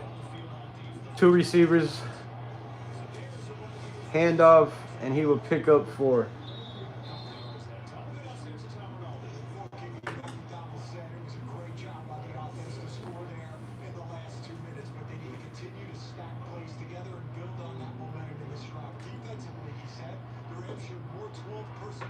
Big play right here. Big play. Rams need to make a stop. They cannot let them score. They have to get the ball back here. You have to get this ball back.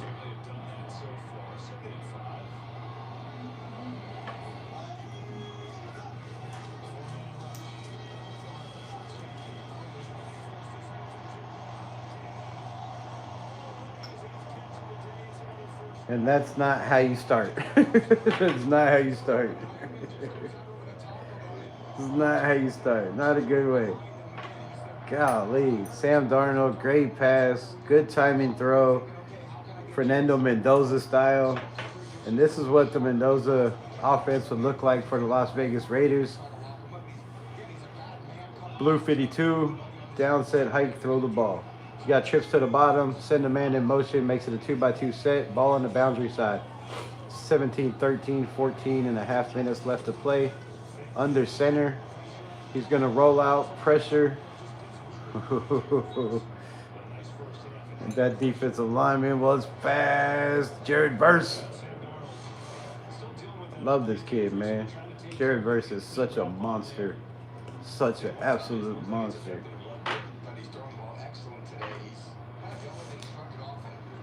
All right, 2nd and 10.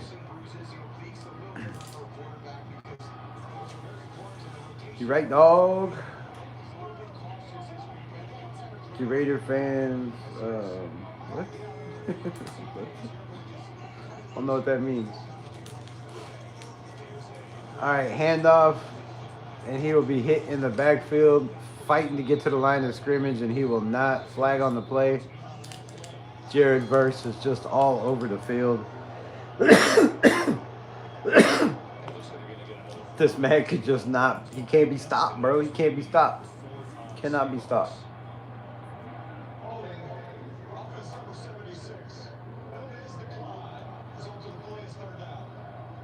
don't know what that means.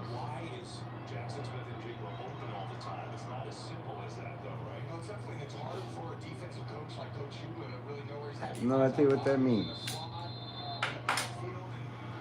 All right, 3rd and 12. Should be about 13 minutes remaining in the ball game. They send Cooper Kupp, Jackson Smith and Jigba. Trips to the bottom. And Jigba goes in motion, 2x2 set, single backfield. Pressure, steps up in the pocket, trips over his own offensive lineman. And the Rams defense comes up huge with a huge stop when they need it. 4th down. Seattle will punt. And we'll see what the great Sean McVay with my guy Mike LeFleur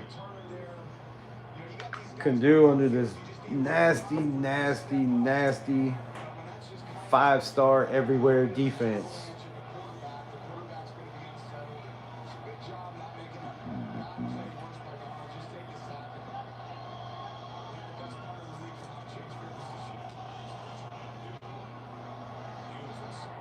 Punt angle to the sideline. Oh my God. And the Seattle Seahawks will take over at the 18-yard line.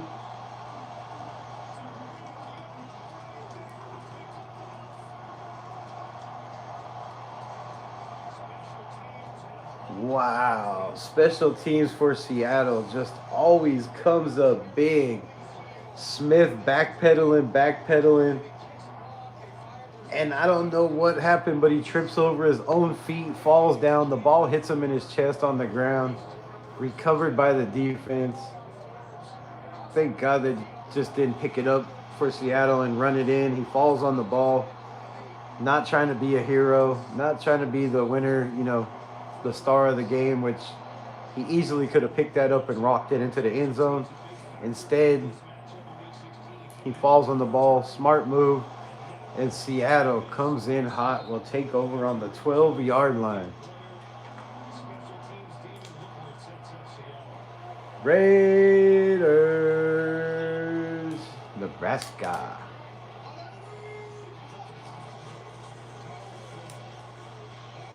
Darnold all day to throw. Touchdown, Seattle.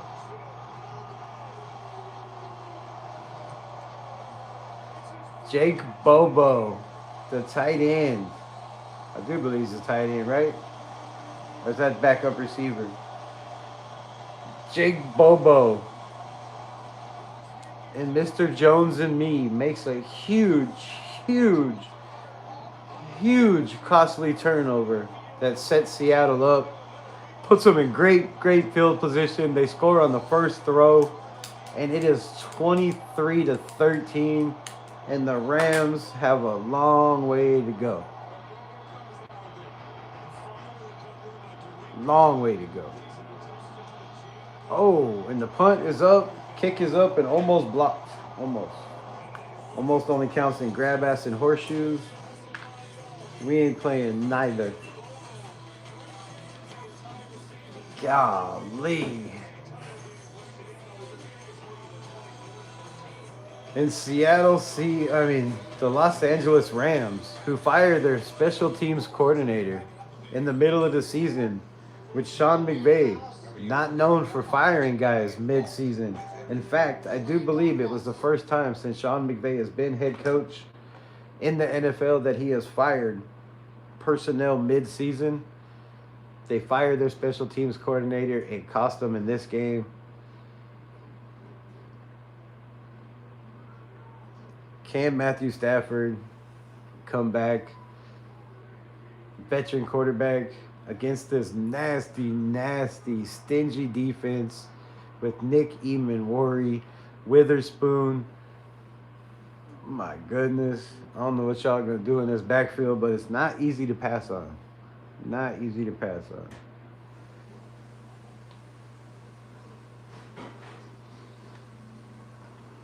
What we erased? What? Oh my God.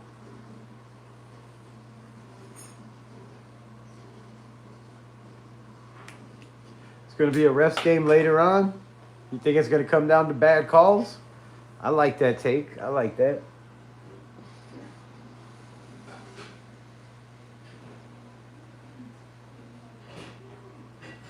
That makes a lot of sense.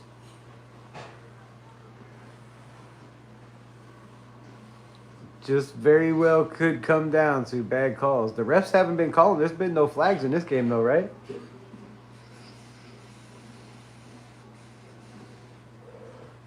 They've been letting him play on the defensive side of the ball. But two very, very, very well-coached teams. They don't make a lot of mistakes. Very surprised, at the kick returner falling down right there. Misjudged the kick in the air, obviously, and had to backpedal. But you would think that's a drill you run all the time, backpedaling, right? Falling down just made no sense.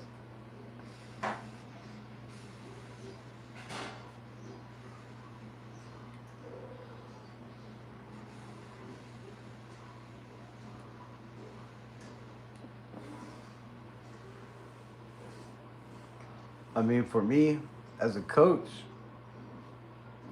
that's something we're doing on special teams all the time. All the time you're kicking balls over people's head, making them go get them. Do you let it go? Do you go get it? What do you do? All right, out to the 20, 25, and he is hit by 3 or 4 people there. And the Rams and Matthew Stafford down 24-13. We'll start at the 25-yard line. We will see what plays Mike LeFleur has drawn up and which ones Sean McVay will decide to call. Will they work? Will they not work? I mean, shit. I do not know. All right, jumbo set.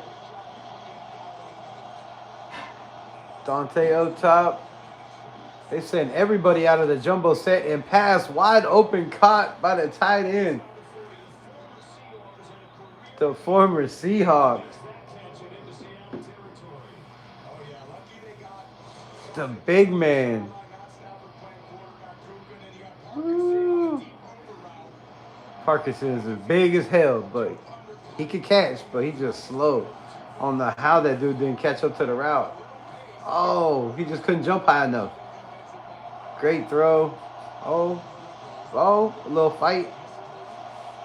Another little fight on the field. They're getting scrappy. It could come down to the refs. It could come down to stupid mistakes by players. They can't keep their hands off of people. Handoff up the middle for 3.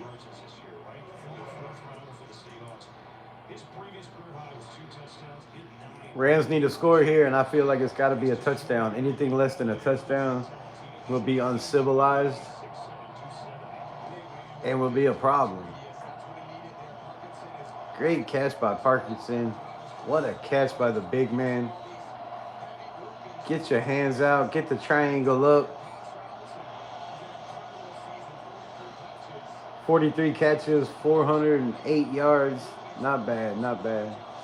We got trips to the bottom. All day throws. Devontae Adams dives, and he is short of the touchdown. Down at the 2-3 yard line. And the Rams are in business.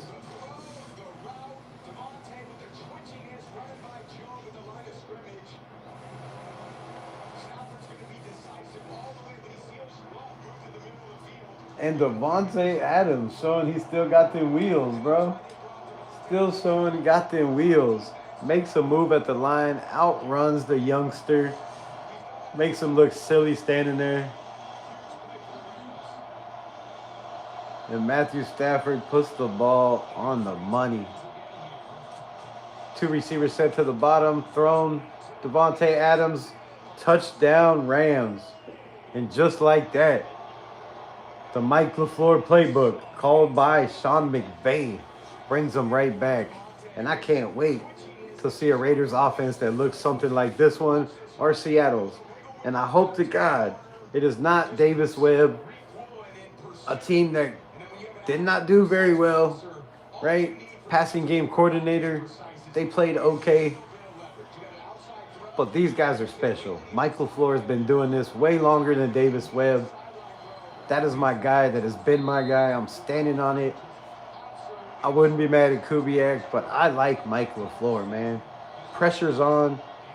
Look at the plays they got drawn up. I like him. I like him. See that play right there? Could you imagine that being number 89? right? Imagine that being number 89 on that route. Mendoza, Taxes, Aiden O'Connell. updates, and getting nowhere. Now taxes. Maybe in 2 years, Trinidad Chambers, right? Who could it be? Who could it be knocking at my door? Stay away. Don't come around here no more. But damn, I like the playbook. I like it a lot. And I would love to see it in the silver and black. So I've been saying, the 13 personnel, the 12 personnel, they're not afraid to run 3 tight end sets. Who has 3 of the best tight ends in all of football? The silver and black. It's Brock Bowers, Michael Mayer, Ian Thomas. You even have Justin Shorter. You even have Carter Runyon. We have 5 tight ends on the Raiders. Now, I don't know if you could run a 5 tight end set or if anybody's ever done it before. But I'm sure you could, right? You got 5 cats to throw the ball to. I mean, you could put all 5 of those tight ends out there if you had them all, elevated to the roster. It could happen. And all of them are athletic as hell. All of them could catch. But damn, I want to see some 13 personnel that we were promised last year from guys like Hondo Carpenter that said, oh, just wait till Chip Kelly's offense comes with the 3 tight ends, right? The 13 personnel. They're going to run nothing but 12 personnel with Brock Bowers and Michael Mayer. Man, we've seen 12 personnel, like 8 times? 13 personnel once? Come on, man. I want to see an innovative offense. I want to see a damn good defense, too. But sign Mike LeFleur. Keep Patrick Graham. Let him lean on the genius in the building. And let Mike LeFleur say, the defense is you, bro. You bring in who you want. You tell Spytek. Spytek gets them. Run your shit. That's what I want to see. That's what I want to see. Hell of a throw by Matthew Stafford. Hell of a catch by Davante Adams. Should still be a Raider. Yes, I said it. Should still be a Raider. Traded a second and a third round pick or a first and a second for a guy that you had 1-2 years because you couldn't keep him happy. And now he's in the Super Bowl after playing for a shitty Jets team.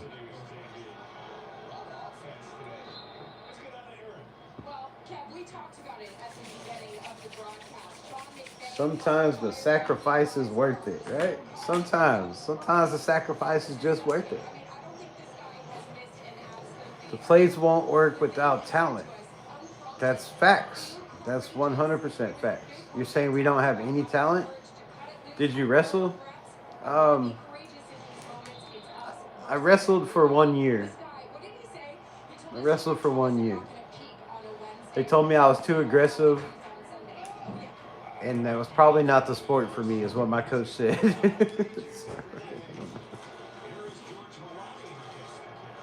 I had a problem of throwing elbows on accident, like, just trying to get away from people. But, yeah. I wasn't very good at the wrestling thing. Maybe WWE, I would have been better. But not that kind of wrestling. Not that kind of wrestling. Let Patrick Graham, a.k.a. Shabba Ranks, go. You have wrestling ears. I don't have cauliflower ears, bro. What you mean? My ears are not cauliflower. It's messed up. Handoff Kenneth Walker. Gets hit in the backfield and he will lose 3 yards. It'll be 3rd down and 7.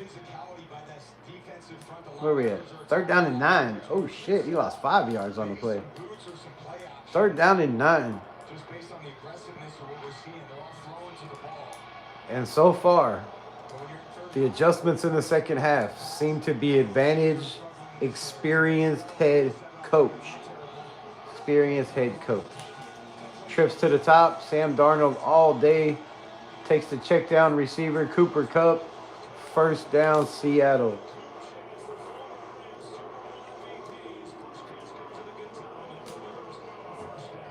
I don't know, man. We can go get another defensive coordinator. I wouldn't be mad at it. But all these guys that are defensive coordinators are these head coaching guys, right? They're all defensive coordinators, so it would be a lateral move unless they get released because a lot of their coaches got fired. But most of them will probably get retained. All right, jumbo set. Rashid in motion, handoff. Walker. He will blast up the middle like a rocket. Holy shit, that dude is fast. He just stuttered, and just was gone for 10, 9, however many he picked up. Good Lord, that was a rocket shot. It's a barn burner unleashed. Yes, it is. I said it's probably going to be a shootout. Which I can't believe it's a shootout because Seattle's defense has been ranked top in the NFL in takeaways, points given up. All right, trips to the top. You got a spread offense, 3x2. Ball on the field side, all day to throw. Caught over the middle, Hulani. And he will be 1 yard short of a first down. George Hulani finally getting in the game because Chardonnay is hurt.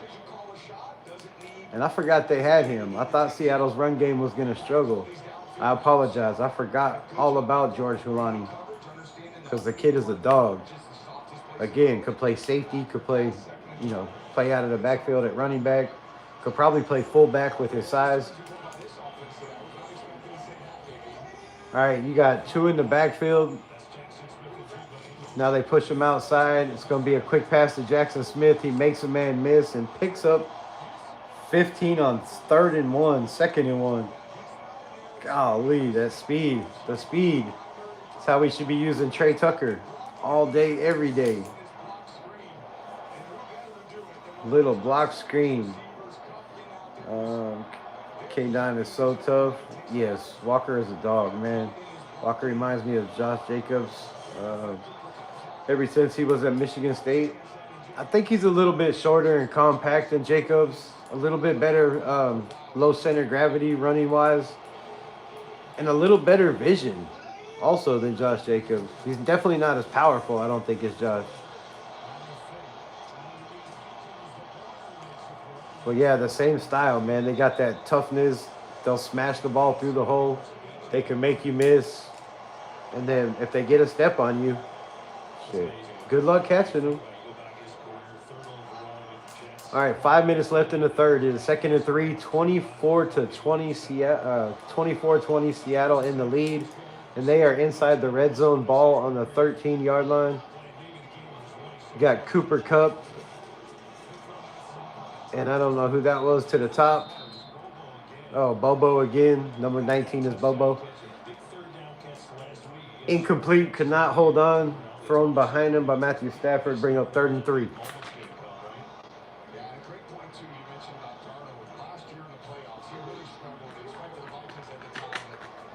Oh, George Fulani was 2 years ago, right? Not last year? 2 inches of sleep, 14 degrees here in Texas. Damn! Y'all got power?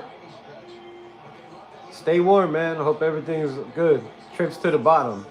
Ball on the field side. Darnold looks left. Throws Cooper Kupp. Caught. Makes a man miss. Touchdown, Seattle. And it'll be 30-23, barring the extra point. And these teams are just battling. Score after score after score.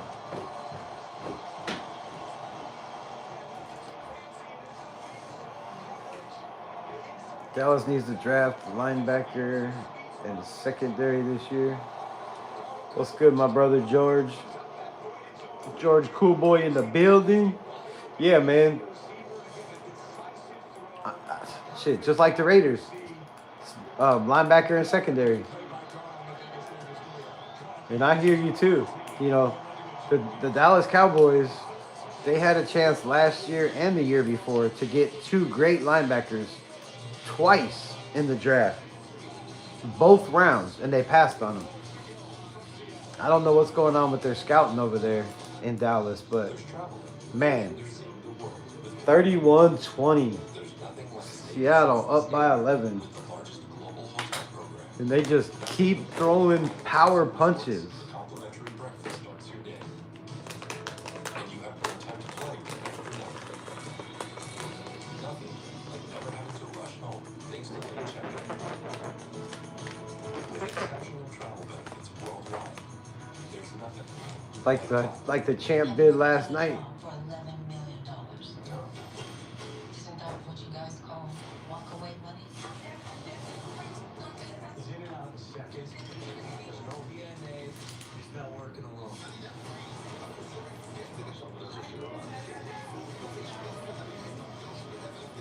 It's the thing about walk away money. You gotta be able to walk away with it. 101, radar, only thing is gonna be 13. See, that goes to show if AOC can go to an arena football league, he can have a good. What goes to show? What are you talking about? Aiden O'Connell can run both of these offenses, bro, with his eyes closed. Just silence, breathe. What is wow? Silence, breathe. Think switching the team. Sam Darnold's been sacked twice, It's easy. had to scramble once, Almost better value plan. You can save and he's had all day to throw on every single play. If you give Aiden O'Connell that, come on, man, we already know what's going to happen. Go look at his plays under pressure. You haven't even seen him have time in the pocket to throw. We don't even know what he can do with time in the pocket. What is that, time in the pocket? His average time to throw the football, my guy. Look it up, Lawrence. Average time to throw the football, 2.66 seconds for Aiden O'Connell. That is third fastest, least amount of time to throw in the NFL. The other two, Joe Burrow and Kermit the Frog. You're telling me Aiden O'Connell can't run the offense, bro? You don't become third best in the NFL in release time being trash.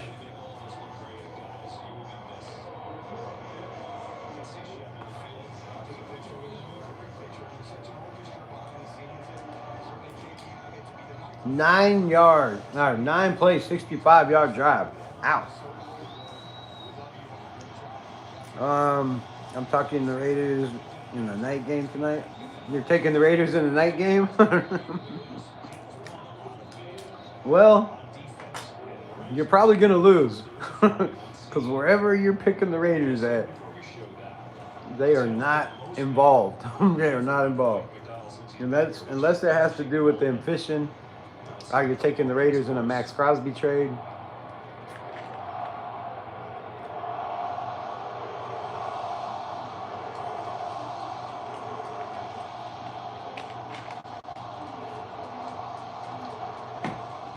Seems to be a little conversation between the refs. They don't know what is going on. Holding on the receiving team, 10-yard penalty. And that's the first time I've seen a flag in this game, isn't it? I didn't even know they had flags. Excited for our new quarterback next year? Depending on who it is. Cool boy. See you later, my guy. You look like you want to know where the crap is. What? Your mom looks like she wants to know where the copper scrap pile is, dog. Fuck out of here. Bitch boy. Bye.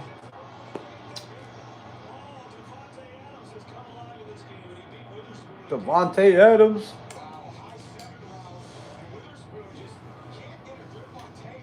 What do you mean it's going to be Mendoza? We'll see, my guy. We'll see. We shall see who it will be. Everybody has Mendoza penciled in. Look for Tom Brady to make a splash. Would that be a splash? Nah, it wouldn't be a splash, right? Caught. Parkinson's to the outside. The Rams are on the move again. On the move, move. What do you think? No. I think the first overall pick is going to be Mendoza. Again, unless it's CJ Carr next year. We've heard Tom Brady say the closest thing he's seen to a Joe Burrow, which is his favorite quarterback in the NFL, is CJ Carr. Will he take Mendoza #1 this year? Has he changed his mind on Mendoza? I don't know. Trip to the top, ball on the boundary side. Devontae is the X. It'll be a blocking play. Oh, that was Munford. Who? Mupford. I thought that was DA. Kobe Turner will go into the locker room for the Rams defense. Not a good look.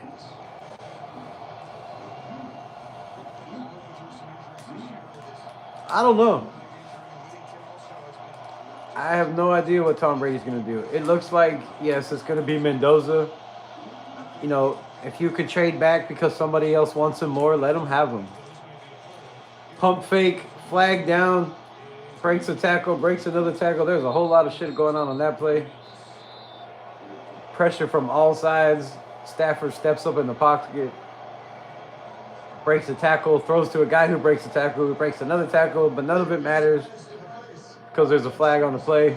Hands to the face offense. In a game that has been very, very clean, it's starting to get a little sloppy, a little chippy. Players are not happy with each other.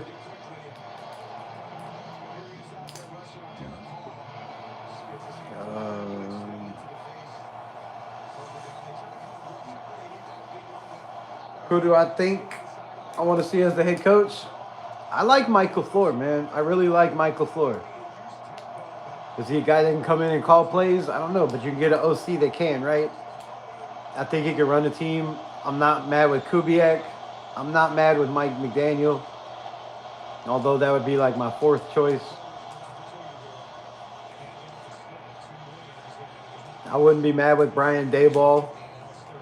I mean, there's a lot of choices left. Last year, I was like, damn it. You have to get Pete Carroll because there's nobody else, and anything else would be, you know, uncivilized. This year, I know there's only 4 teams left, but there's a lot of team choices. You can go with the former head coach. You can go with the young guy that's, you know, up and coming. You can go with the guy that's been destined to be a coach for a while. There's just so many ways you can go. Pressure, steps into the pressure, throws, and it should have been intercepted, but he couldn't hold on. And Tyreek Wooten with another play in this game. And I don't see Seattle Seahawks letting him go. I know he's a free agent. What? Oh, appreciate you. I know he's a free agent. I know he's about, you know, to make that money. I just don't see you not paying this guy. Yes, they got young talent.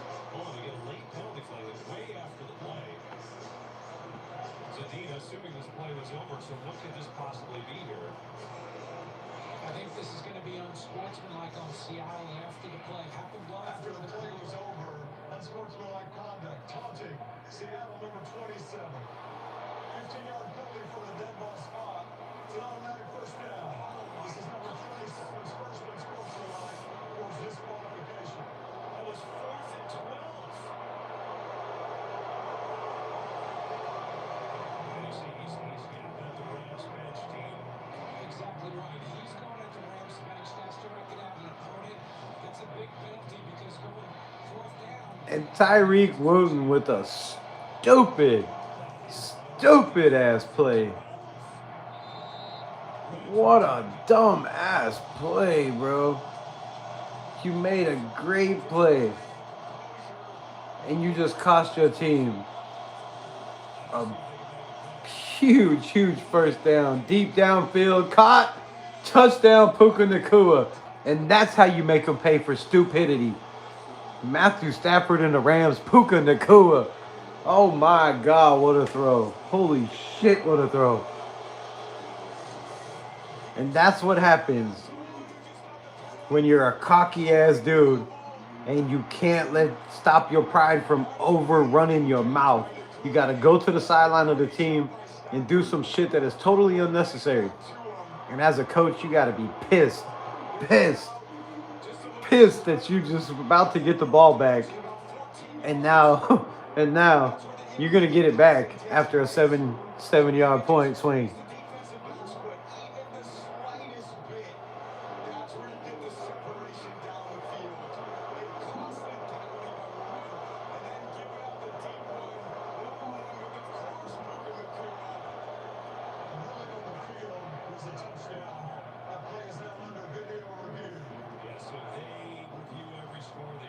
Oh, he got that ball and never moved.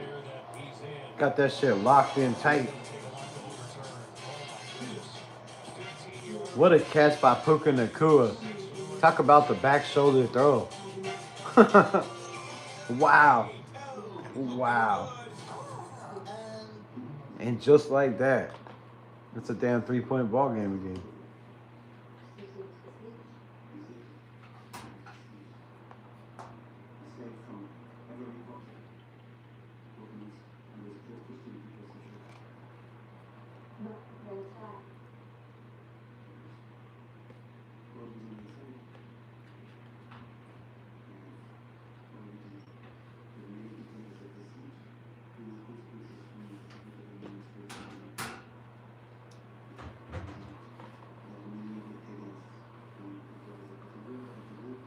That Mike LeFleur playbook sure does look good, man. It sure looks damn good, right? I mean, Klint Kubiak looks pretty damn good, but the Rams have been doing this for a couple of years now with the same playbook. Same playbook.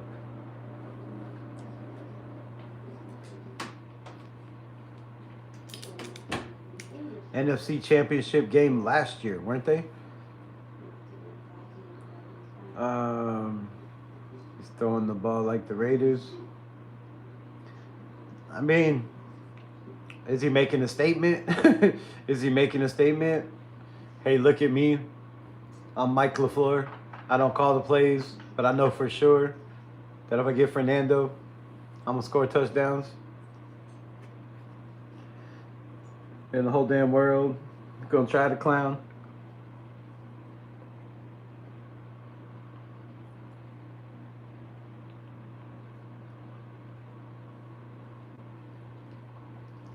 Back shoulder throw is a Mendoza specialty.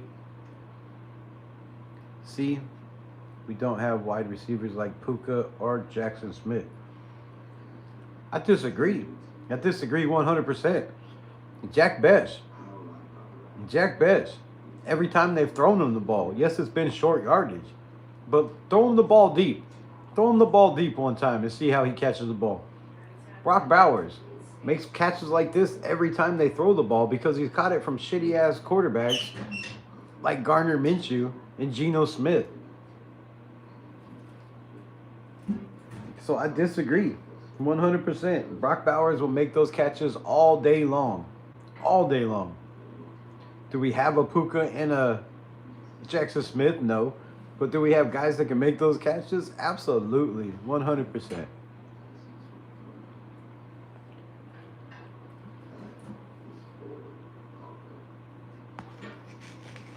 And there's a couple of those guys that are free agents this year that you could go pick up and help your quarterback.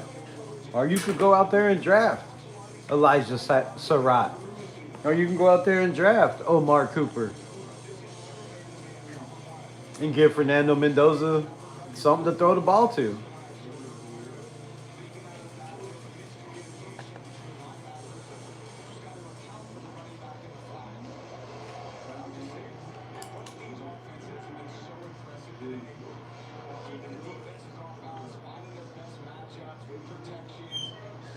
But you can't tell me that Brock Bowers does not make those catches all day long.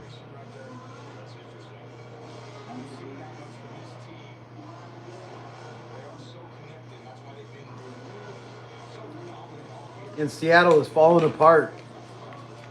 You got guys over there yelling, fighting with Tyreek Wooten because it cost them 7 points, and Seattle had a huge lead. And there are players on the sideline not happy with the man right now. The kickoff is good, and he is belted. at the 26-yard line. And Seattle will take over from there.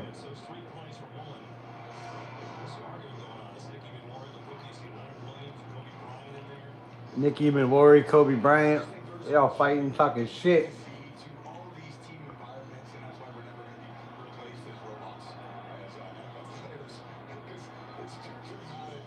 There's too many emotions, sideline emotions, infield emotions. It's such a great game, and all the details matter, JB, as they say, and you never know which one matters until the game's over. That's why they matter. Little double reverse. And he's going to get back to the line of scrimmage and get nothing. See, man, this is what I wanted Nick Eamon-Wari. His character in his interviews. He just seemed like a guy that had that damn heart in him. That was willing to speak up when shit was going wrong. That was willing to tell dudes, no matter who the hell they were, right? Because the dude's 6'4", 230-something pounds. Playing safety, right? He's a big man. He ain't backing down from shit. And he's over there telling Tyreek Wooten, bro, you're a clown. Like, why the hell you just cost us 7 points when we had an 11-point lead? And they had to be broken up. I like that. I like that. The Raiders need more players like that. Darnold under pressure, and he'll just throw it out of bounds. And it'll be 3rd and 10. And the momentum has swinged in this game. One bad play by a guy talking shit and running his mouth has flipped the pendulum in this game in the favor of the Rams big time. They need some of those quick wins in the pocket. Now you're in 3rd and 10. Now he's got to play quarterback from the pocket. And this was their defense can really be super aggressive. Make a screen pass to take advantage of some of that aggressiveness.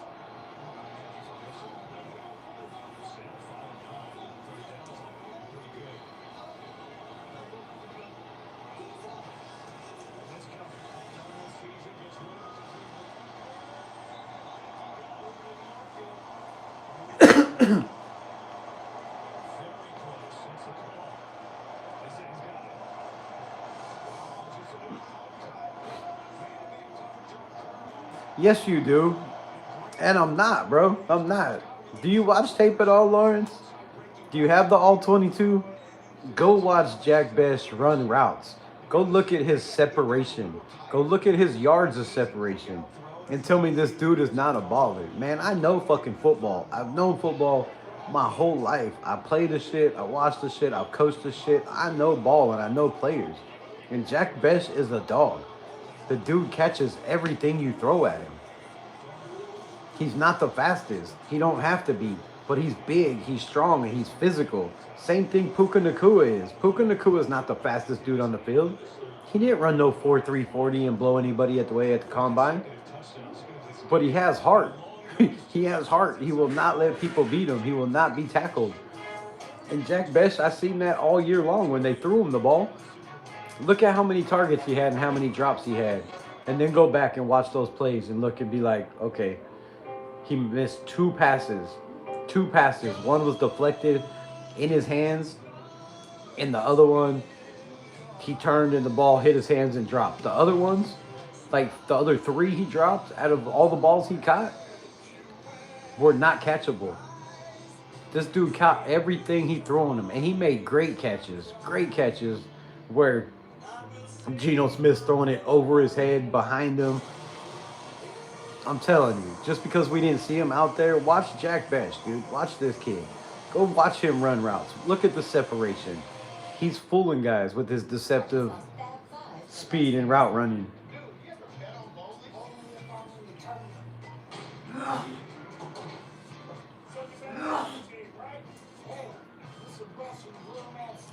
And mark my words. Bless you. Mark my words. When the Raiders bring in Mike LeFleur, and you see Jack Best running those same routes and making those same kind of catches and plays, I want an apology. Every time I drive, I feel like I'm in a movie now. Wow, that's an entrance. Is she okay? Oh, yeah, they always are. These motorcycles, like you said. And if he's not a 1,000-yard receiver, are close to it every year when we get a quarterback and a coach, then I'll admit I'm wrong. But I don't feel I am. This kid is a dog. He's got something to play for.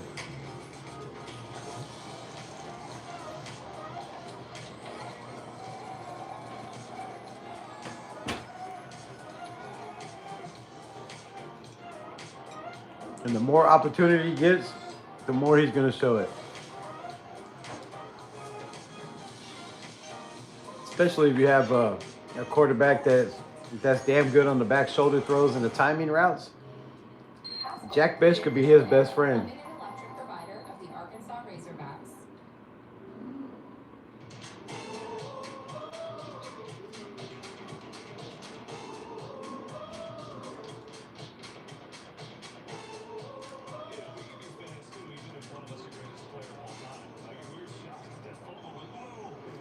Don't show our bosses that we're having too much fun here, actually.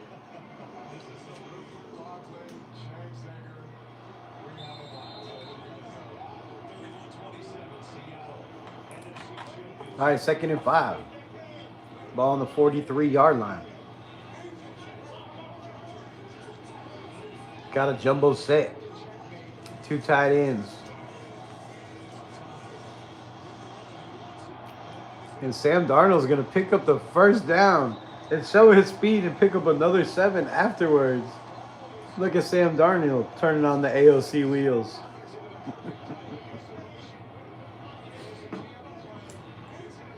The man can make plays with his legs.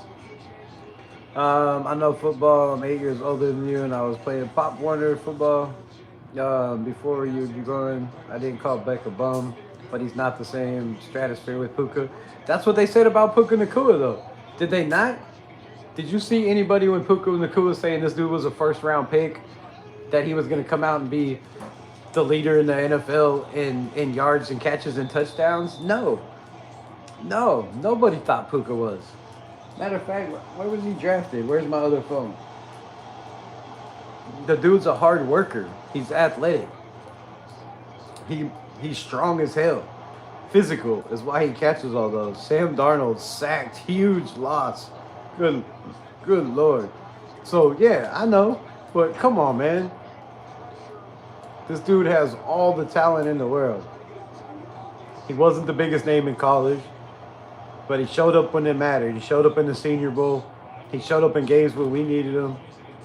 And I believe he'll continue to do that. Now, is he going to get targets like Puka? No. Does he run routes like Puka? No. Is he as fast? No.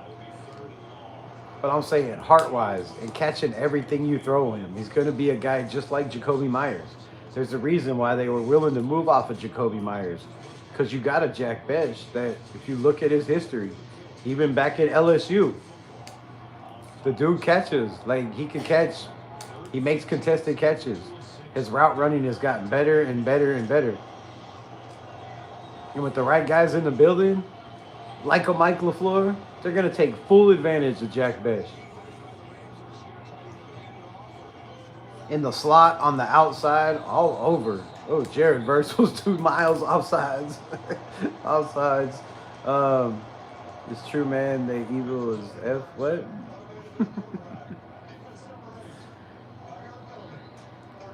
You like the trolls. That's why you do it. Don't even try it.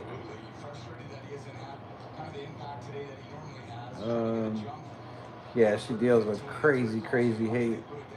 I don't even know why you get on there.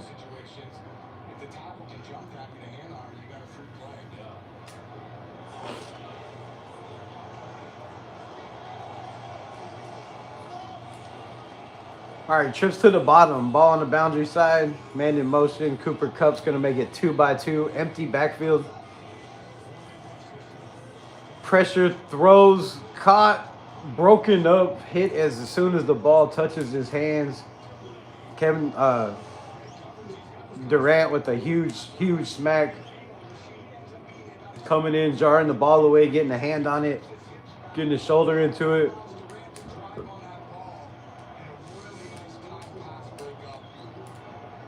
And the Rams will get the ball with a chance to flip this game with 12 minutes left. 12 minutes left. So like I said, I didn't say he was gonna be Puka Nacua. I'm just saying we got weapons that you could use as that. Do we have a Devontae Adams? No.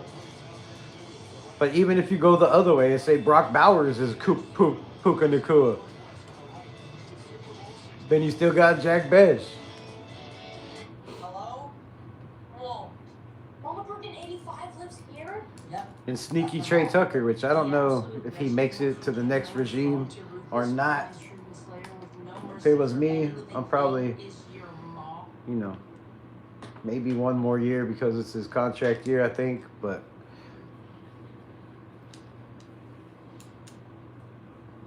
you could get weapons. Shit, we can go get Shaheed Rahid. He's a free agent this year, right? I don't know if the Rams are going to bring him back with the way he's been playing. I don't know if they have the money to bring him back. That would be a hell of a pickup for the Raiders. A guy that can run kickoffs, run punt returns, super fast. Throw him with Cedric Jackson side by side in another year. Come on, man. We got lots of speed. We just need development.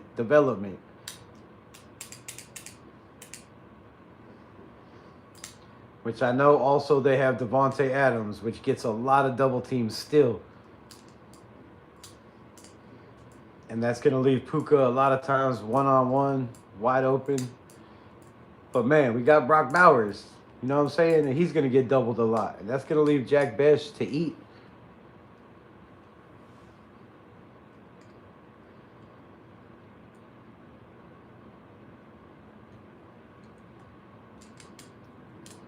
And we sure the hell didn't have no play calling like the Rams got right now. Like, come on. Chip Kelly, Ole, as much as I love Greg Olsen, Ole did not call up no plays like that. I guess they called up one time the Cedric Jackson on the outside. Little post route. But other than that, come on, when did they call plays like this to see if we know if these guys could run or catch like the Rams offense? I believe they can.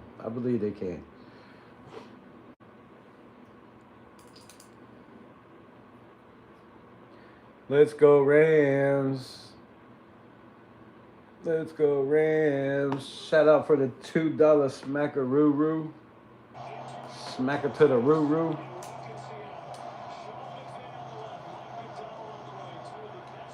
Sean McVay and Mike McDonald. Show the other guys. Mike LeFleur. Klint Kubiak. Either one could be Raiders. One of these teams got to lose. One of these teams have one of the guys that we might want. We might know in the next couple of days who the new head coach is for the Las Vegas Raiders, and it all comes down to the end of this game. Handoff. Oh, and he picks up, I don't know how many, 10 on the play.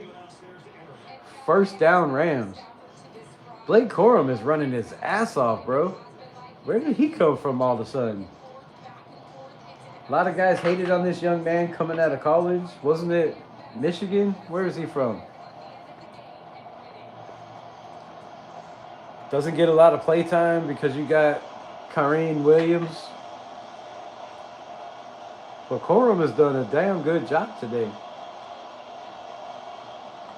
All right, ball on the field side, trips to the top or bottom with a tight end, pass out of the backfield, picks up a first down, makes a man miss, and picks up another 5-6 on the play. And Corum again, making waves. 11:20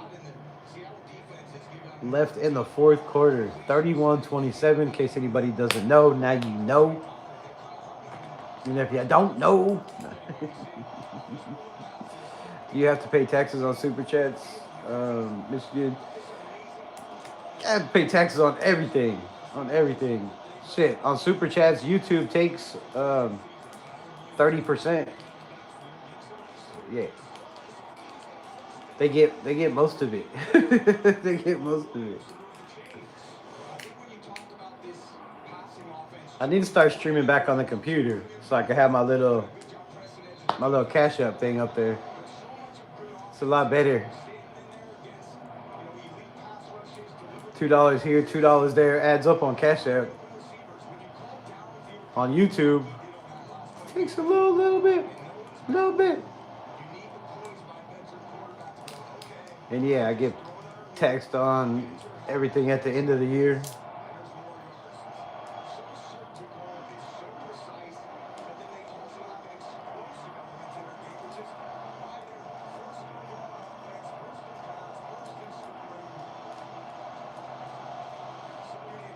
First in pass, first in scoring, first in the run. All right, ball on the 50-yard line. Another bunch set with 2 tight ends. Little play action. Matthew Stafford rolls out, throws deep. And Tariq Woolen had a chance to make up for that 7 points he gave up by a stupid penalty. And I can't believe the Rams have turned the ball over on special teams and are still in this game.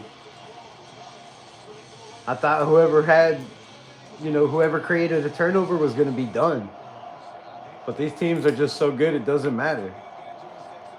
One side makes a mistake, the other side lifts them up. All right, trips to the bottom, all day to throw. Throws sidearm. Caught Parkinson's, makes a man miss for the first down, picks up another 4. And the Rams are on the march inside the 40.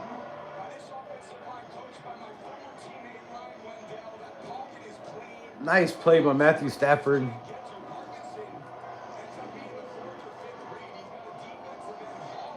Started to throw it, pump fake, threw with the sidearm to get the angle where only the receiver could get the ball.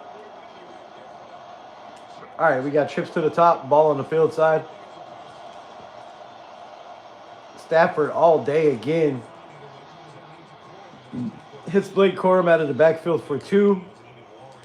And there is 9.5 minutes left in the 4th quarter.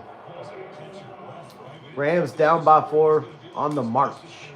On the march.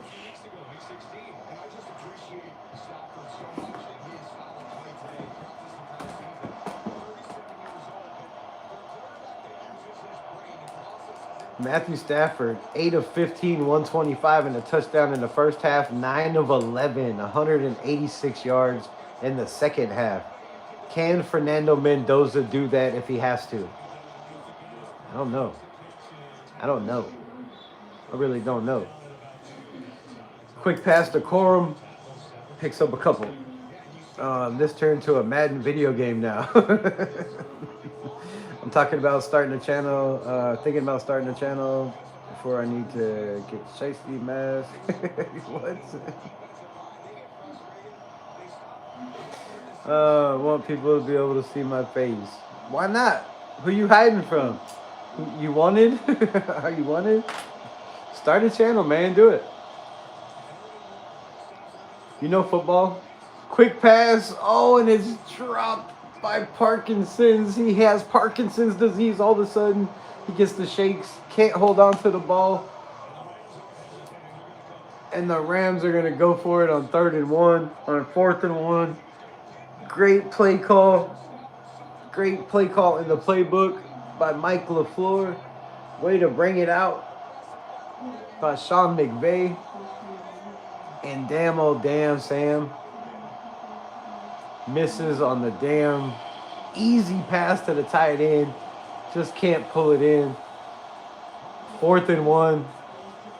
2-by-2. Stafford pressure. He's going to try to run. And he dives for the first down, Mendoza style. Matthew Stafford never runs. He's got like 8 yards positive, but those are all lost because of sacks.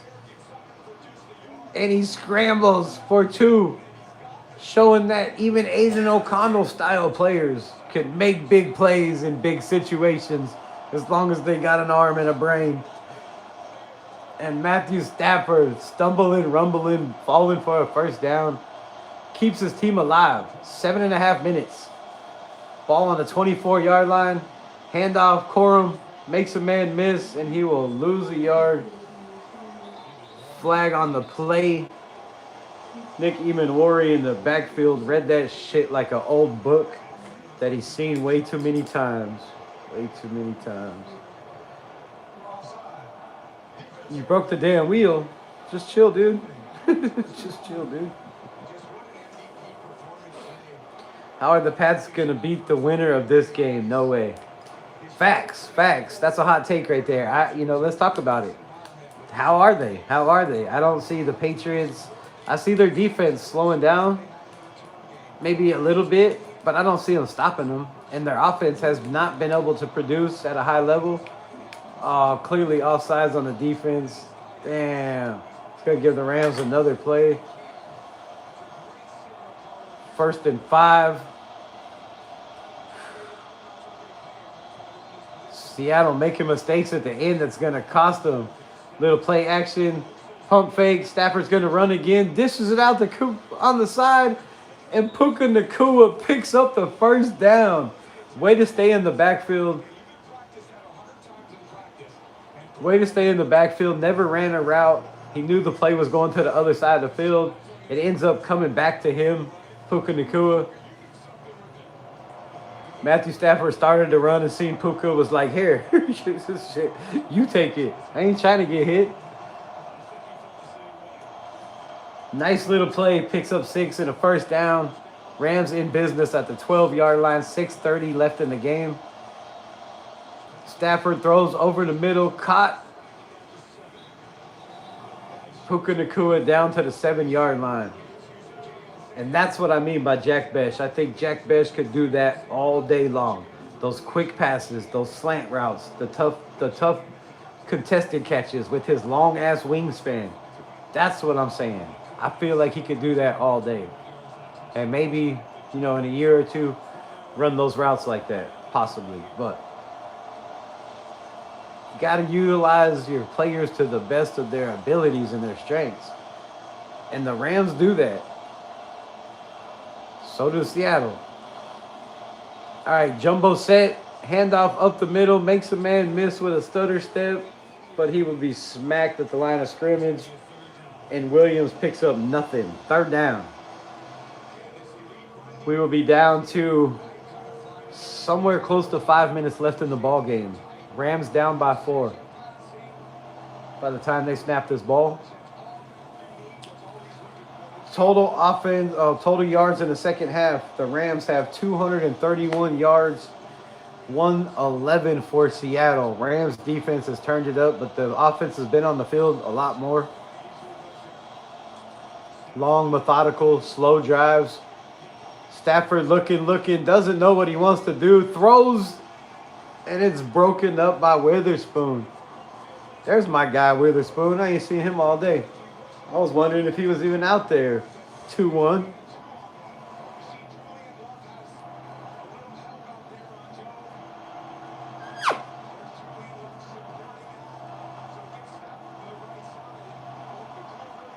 Matthew didn't know where to go. Damn good defense. That zone defense tightened up. It'll be 4th and 4. 4:49, under 5 minutes to go. We got trips to the bottom. Ball is on the field side. Looks, throws back of the end zone. Oh. That should have been intercepted by Witherspoon. Somehow. There's no flag on the play. He does not hold on. And the Seahawks and that defense. Oh, my goodness.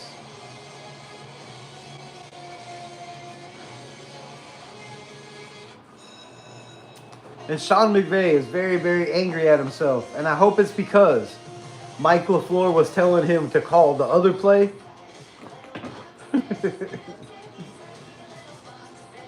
I'm hoping Mike LeFleur was like, hey, don't call that play, call this play. Because that's what it looked like to me. Sean McVay calling the play, didn't work, and he's livid with himself. And I can understand why. He probably should have listened to Mike LeFleur.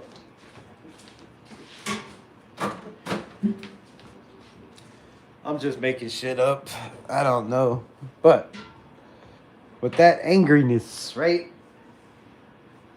Had the play call. Puka just was not fast enough, just not athletic enough as a route runner to stay with Witherspoon. I think that's why they mixed up the coverage and put Mr. Witherspoon on him. And it turns out to be a goal line stand. I don't know, man. Dude, what's your reaction to the winter storm? It's cold. It's cold as hell. It's cold as hell. How much snow did you get? Did you get snow? Did you get ice? Where you at? What's your temperatures? I think it's rough. Over half the United States is under, what do you call it? What do you call it? I don't know.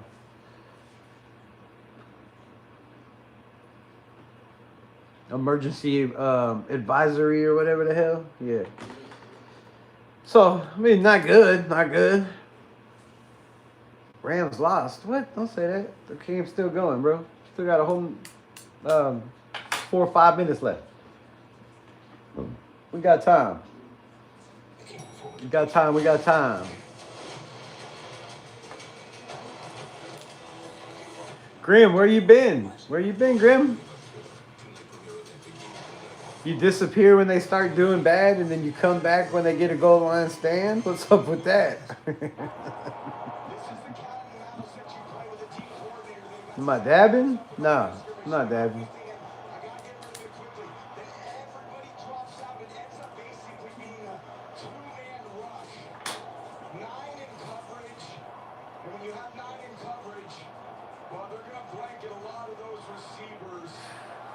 Oh, that was not Puka. That was Parkinson. Why they was throwing to the tight end in the middle, I don't know. And the Seahawks, with under 5 minutes, will take over on their own 4-yard line, 6-yard line. You got a jumbo package. Walker in the backfield, of course, they're going to hand off. And he's going to pick up 3 out of the backfield, fight for another yard. That'll be a 4-yard game. And the clock is ticking. Seattle has all 3 timeouts. The Rams have all 3 timeouts. It is 2nd and 6. And it'll be close to 4 minutes left by the time they snap this ball. 21 seconds left on the play clock. There's a 6-minute difference between the seconds on the play clock and the seconds on the clock.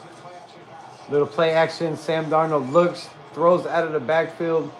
Caught. Walker makes a man miss. Makes another man miss. To the 20. To the 25.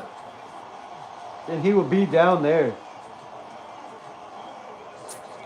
K9 in the building. Just wrecking shit. Wrecking shit. Made my guy miss too. That's my boy over there. Been watching on my 100-inch. Nice. Nice. Nice. Can you take a dab with me after the game? No. I'll take one right now. Shout out for the $2 holla. All right, another jumbo set. Man in motion. Shaheed Rahid. Handoff. Walker. Hit. Fights his way for 2 yards, possibly 3 on the play. And there will be 3 minutes and 24 seconds left in this game.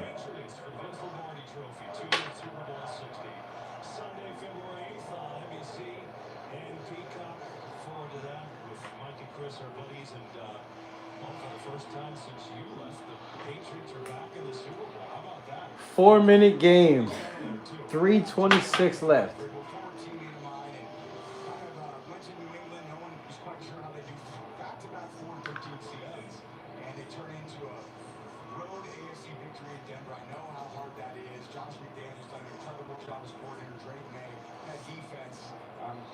This is going to be a hell of a Super Bowl matchup. Whoever wins this game to get the Patriots, and I'm going to be there in San Francisco watching in my hometown. How about that? Such an exciting achievement for all the teams that validate a lot of the things that they try to embody. When you win that championship, Tom Brady's going to be watching in his hometown at the Super Bowl. Little play action. Sam Darnold throws. Got a man. And he throws it out of bounds.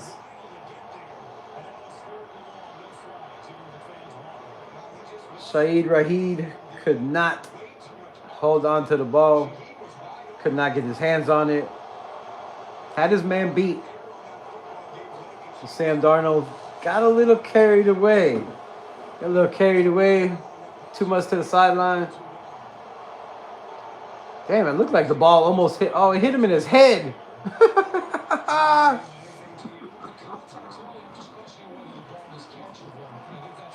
Stop playing. How you put your hands up like this and the ball hits you in your head? Come on, man. How much money these guys make? Damn. Damn. When did Walker start standing in the backfield like Genty? Hasn't he always done that? I know Jahmyr Gibbs did that. I know Jahmyr Gibbs always done that. I thought Walker kind of did too. I don't know. I have to go back and look at. I'll have to go back and watch them all 22. But I'm glad you pointed that out. Because now I'm going to have to go back and see if he's always done that, if he just started doing that. But I know, like I said, I know Jahmyr Gibbs. I know he's been doing that in the NFL.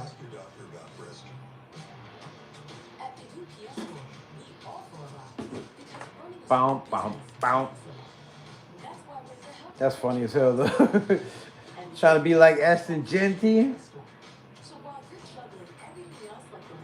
Pushed in the back. Right?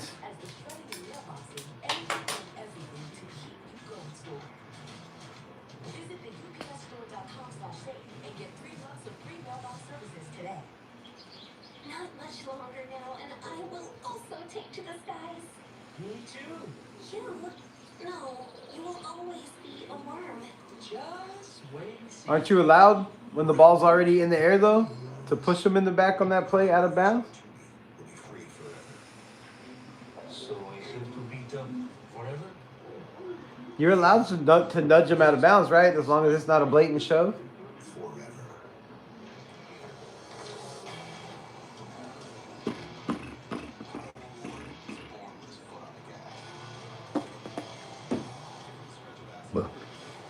And the Las Vegas Raiders coach could be one of these coaches, the passing game coordinator.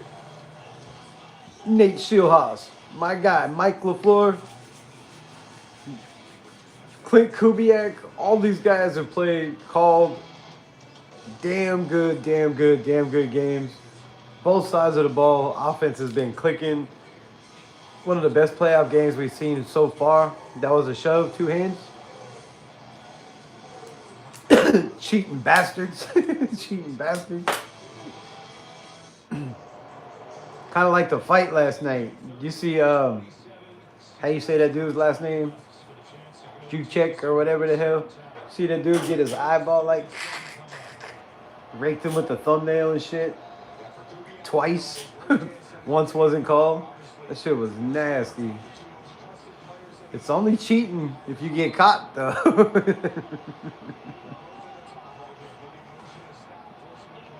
All right, we got 3 to the top. Ball in the middle of the field, trips to the top. Tight end, Cooper Kupp, and the other tight end. Darnold throws, caught Cooper Kupp. He drops the ball, comes out. Calls it down, calls it a catch. That's a fumble, if anything. If he caught it as a non-fumble. Down by contact. What? Did he even catch that?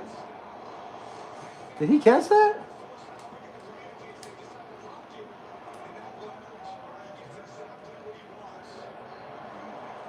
Oh, I guess. Yeah, he was on his back. I thought he was on the player when he hit.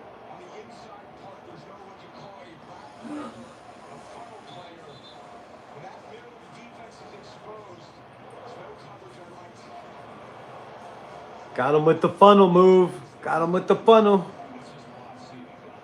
That wasn't a catch.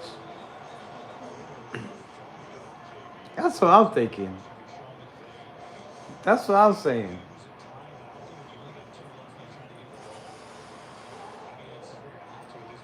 You only got 2 timeouts? Oh, you got 1 timeout? You can use your last timeout. Should he have to? Oh, there's 3 minutes left in the game. Damn. Bad call by the ref to give him the catch in the first down. This might hurt the Rams. Sean McVay has to use his last timeout to look at it. And if they lose the call, which the ground can't cause a fumble. The ground caused the fumble, obviously. But he didn't make a football move.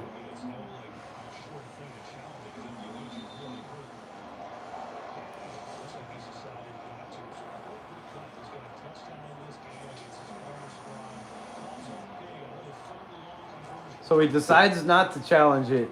Jumbo set, single backfield, Rashid in motion. Handoff, stutter step will be hit in the backfield and will be stuffed there by Jared Verse. Second down and 10, 11 possibly. Rams call their last timeout with 3:05 left. Wouldn't you let them? There's only 25-second play clock. What are you doing to your Sean McVay? You let that play clock run down. You can call a timeout and then have the 2-minute warning, or you could just let it go down to the 2-minute warning because they have to snap it before 2.5 seconds. I don't know if I take the timeout right there. I think that's a bad call. That's a bad coaching move. You need that timeout. It's 2nd and 10. You got to get a stop for one.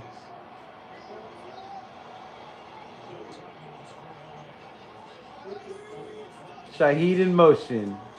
Little play action. Pressure in the backfield. Darnold throws. Caught. Jackson Smith and Jigba. Caught. Dropped the ball. Don't know if it was a catch. Haven't seen the replay. But if it is, it's a first down, and that could pretty much be ball game. Unless they hold him to a field goal. But you got to hold him to a field goal. Caught. 1, 2, 3. Yeah, that's a catch. Ball came out afterwards.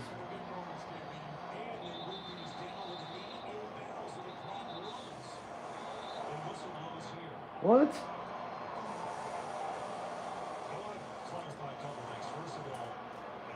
They ruled him down inbounds? That's bullshit.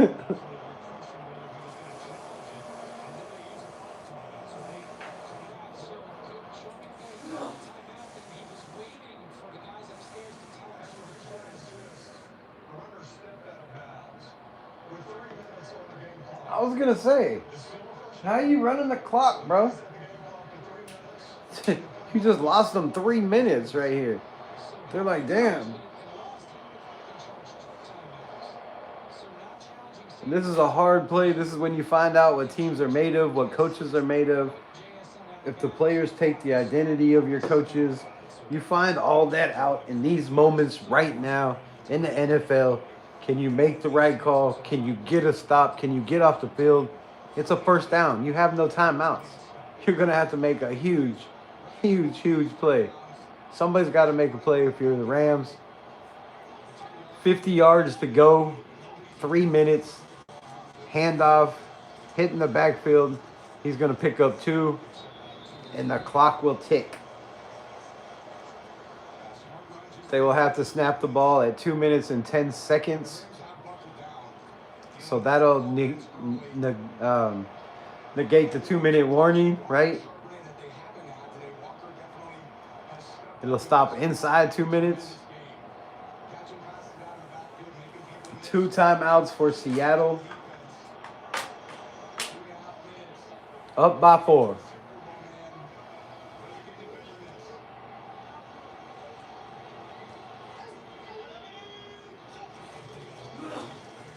Got 3 men in the backfield. Play action, roll out, throw, caught, dropped. I don't know. Flag down. What the hell is going on? I don't know what's going on. And it's going to be a flag on the Rams, and that's going to be a free first down.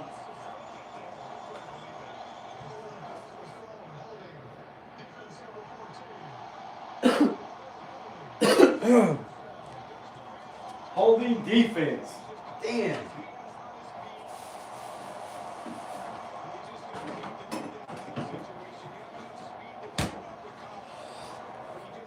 And just being transparent here, giving my honest opinion,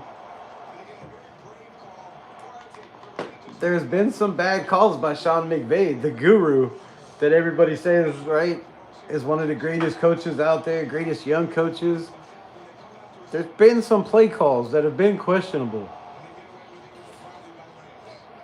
Some timeouts that were questionable. But when you're in this situation, I guess you got to pull out all the stops.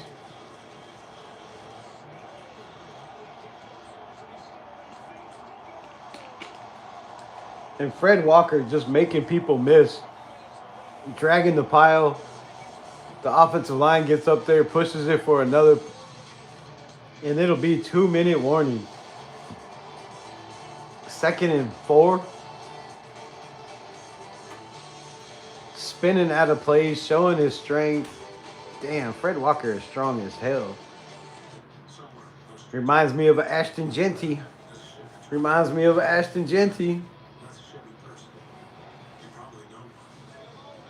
I think that's the future of AJ right there. Bouncing off fools, spinning off fools, making people miss. I think that's it. Predict us going to the bowl. The refs gave Seattle that game. My prediction was true. You think the refs gave it Seattle that game? I don't know. I think all around Seattle just was the better team, man. They made bigger plays in bigger moments.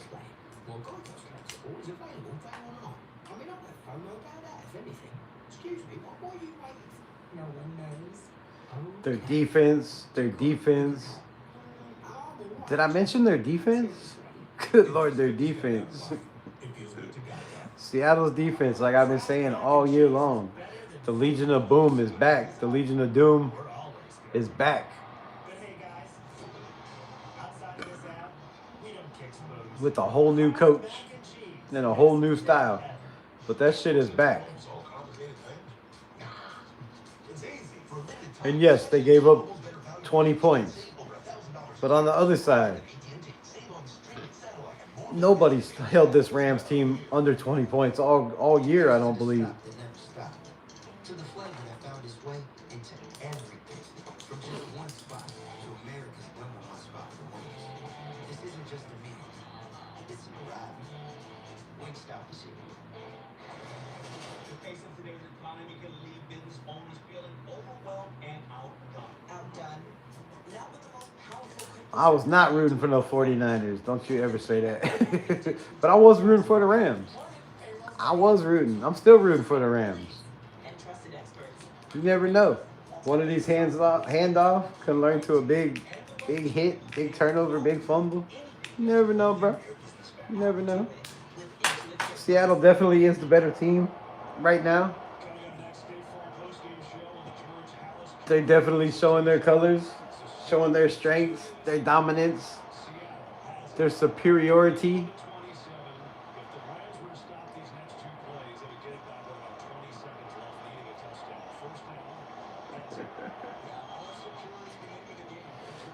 The Rams need 2 stops and they would get the ball back with 20 seconds.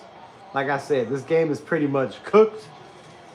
Handoff, hitting the backfield. He's going to lose a play. The clock will stop quickly and continue to tick away. 3rd down, there will be approximately 1 minute and 15 seconds left in the game before he has to snap the ball. And then they don't have to punt it. They could just go for it on 4th down. Which in this situation, do you give them the ball on short field like that? Or do you punt it away? To me, I'm punting it away. I'm not trying to go for it on 4th down and run the clock. I'll take my chances.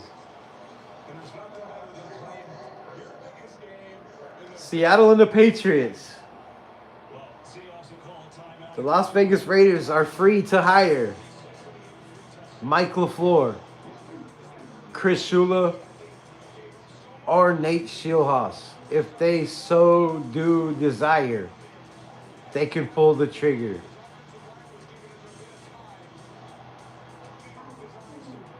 Is Kubiak Tom Brady's guy? Is Mike LeFleur, who he hasn't mentioned the whole entire game,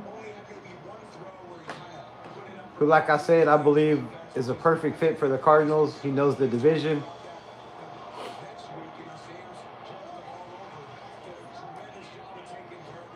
But either one of these offenses in silver and black, bro, I am sold on. I am here for. Huge play up the middle. And Fisk with the sack. If you could have just ripped the ball out. Why would you not try to rip the ball out? You're 300 pounds. You got a wide open shot to the quarterback. The quarterback seen you. And he just covered up. Try to get the ball out. You're way stronger and bigger than him. Golly. All right. 11 seconds. They would get the ball somewhere around 25 seconds with no timeouts. If anybody could do it, it is the Stafford of Matthew. Fair catch. And he takes it at the 8. Takes it at the 8. 25 seconds. Matthew Stafford away from possible retirement, possible losing a chance to go to a Super Bowl, or possibly taking his team to a historical comeback win in front of Tom Brady in the world.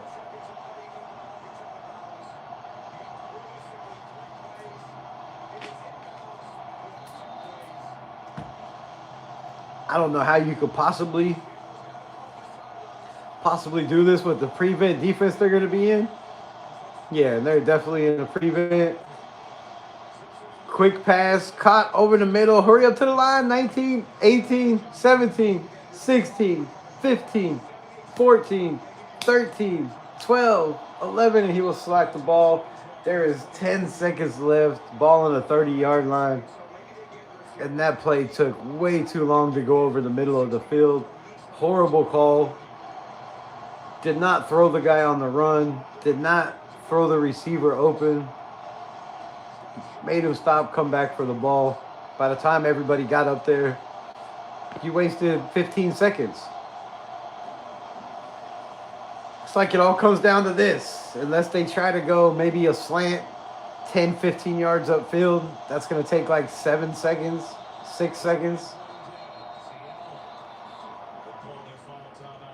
And Seattle calls timeout.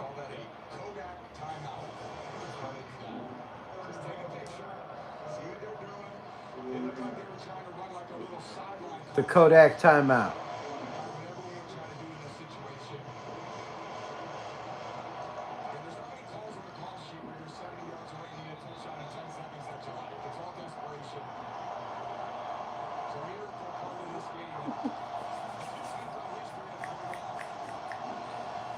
All right, man, 10 seconds. Second and 10. 31-27 Seattle. And it all comes down to this. That's a long way to go, 70 yards.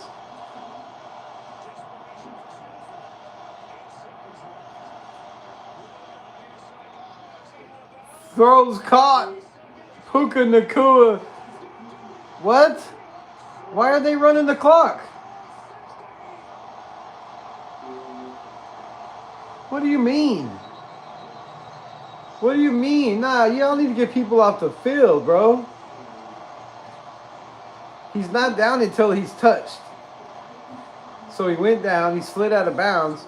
There was 2 seconds on the clock. 1, 2. Golly. Oh my God, what an ending. What a way to end this game. Sam Darnold and the Seahawks will advance to the Super Bowl to take on Vrabel and the New England Patriots. Shout out for the $5 smackaroo. I appreciate you, and I appreciate all of you. Shout out to everybody in the building, everybody came through the building. Everybody that liked, subscribe, followed. If you didn't like, subscribe, and follow, well then damn. Subscribe and follow. Like, share. All that good shit. Much love, man. Peace. Appreciate y'all.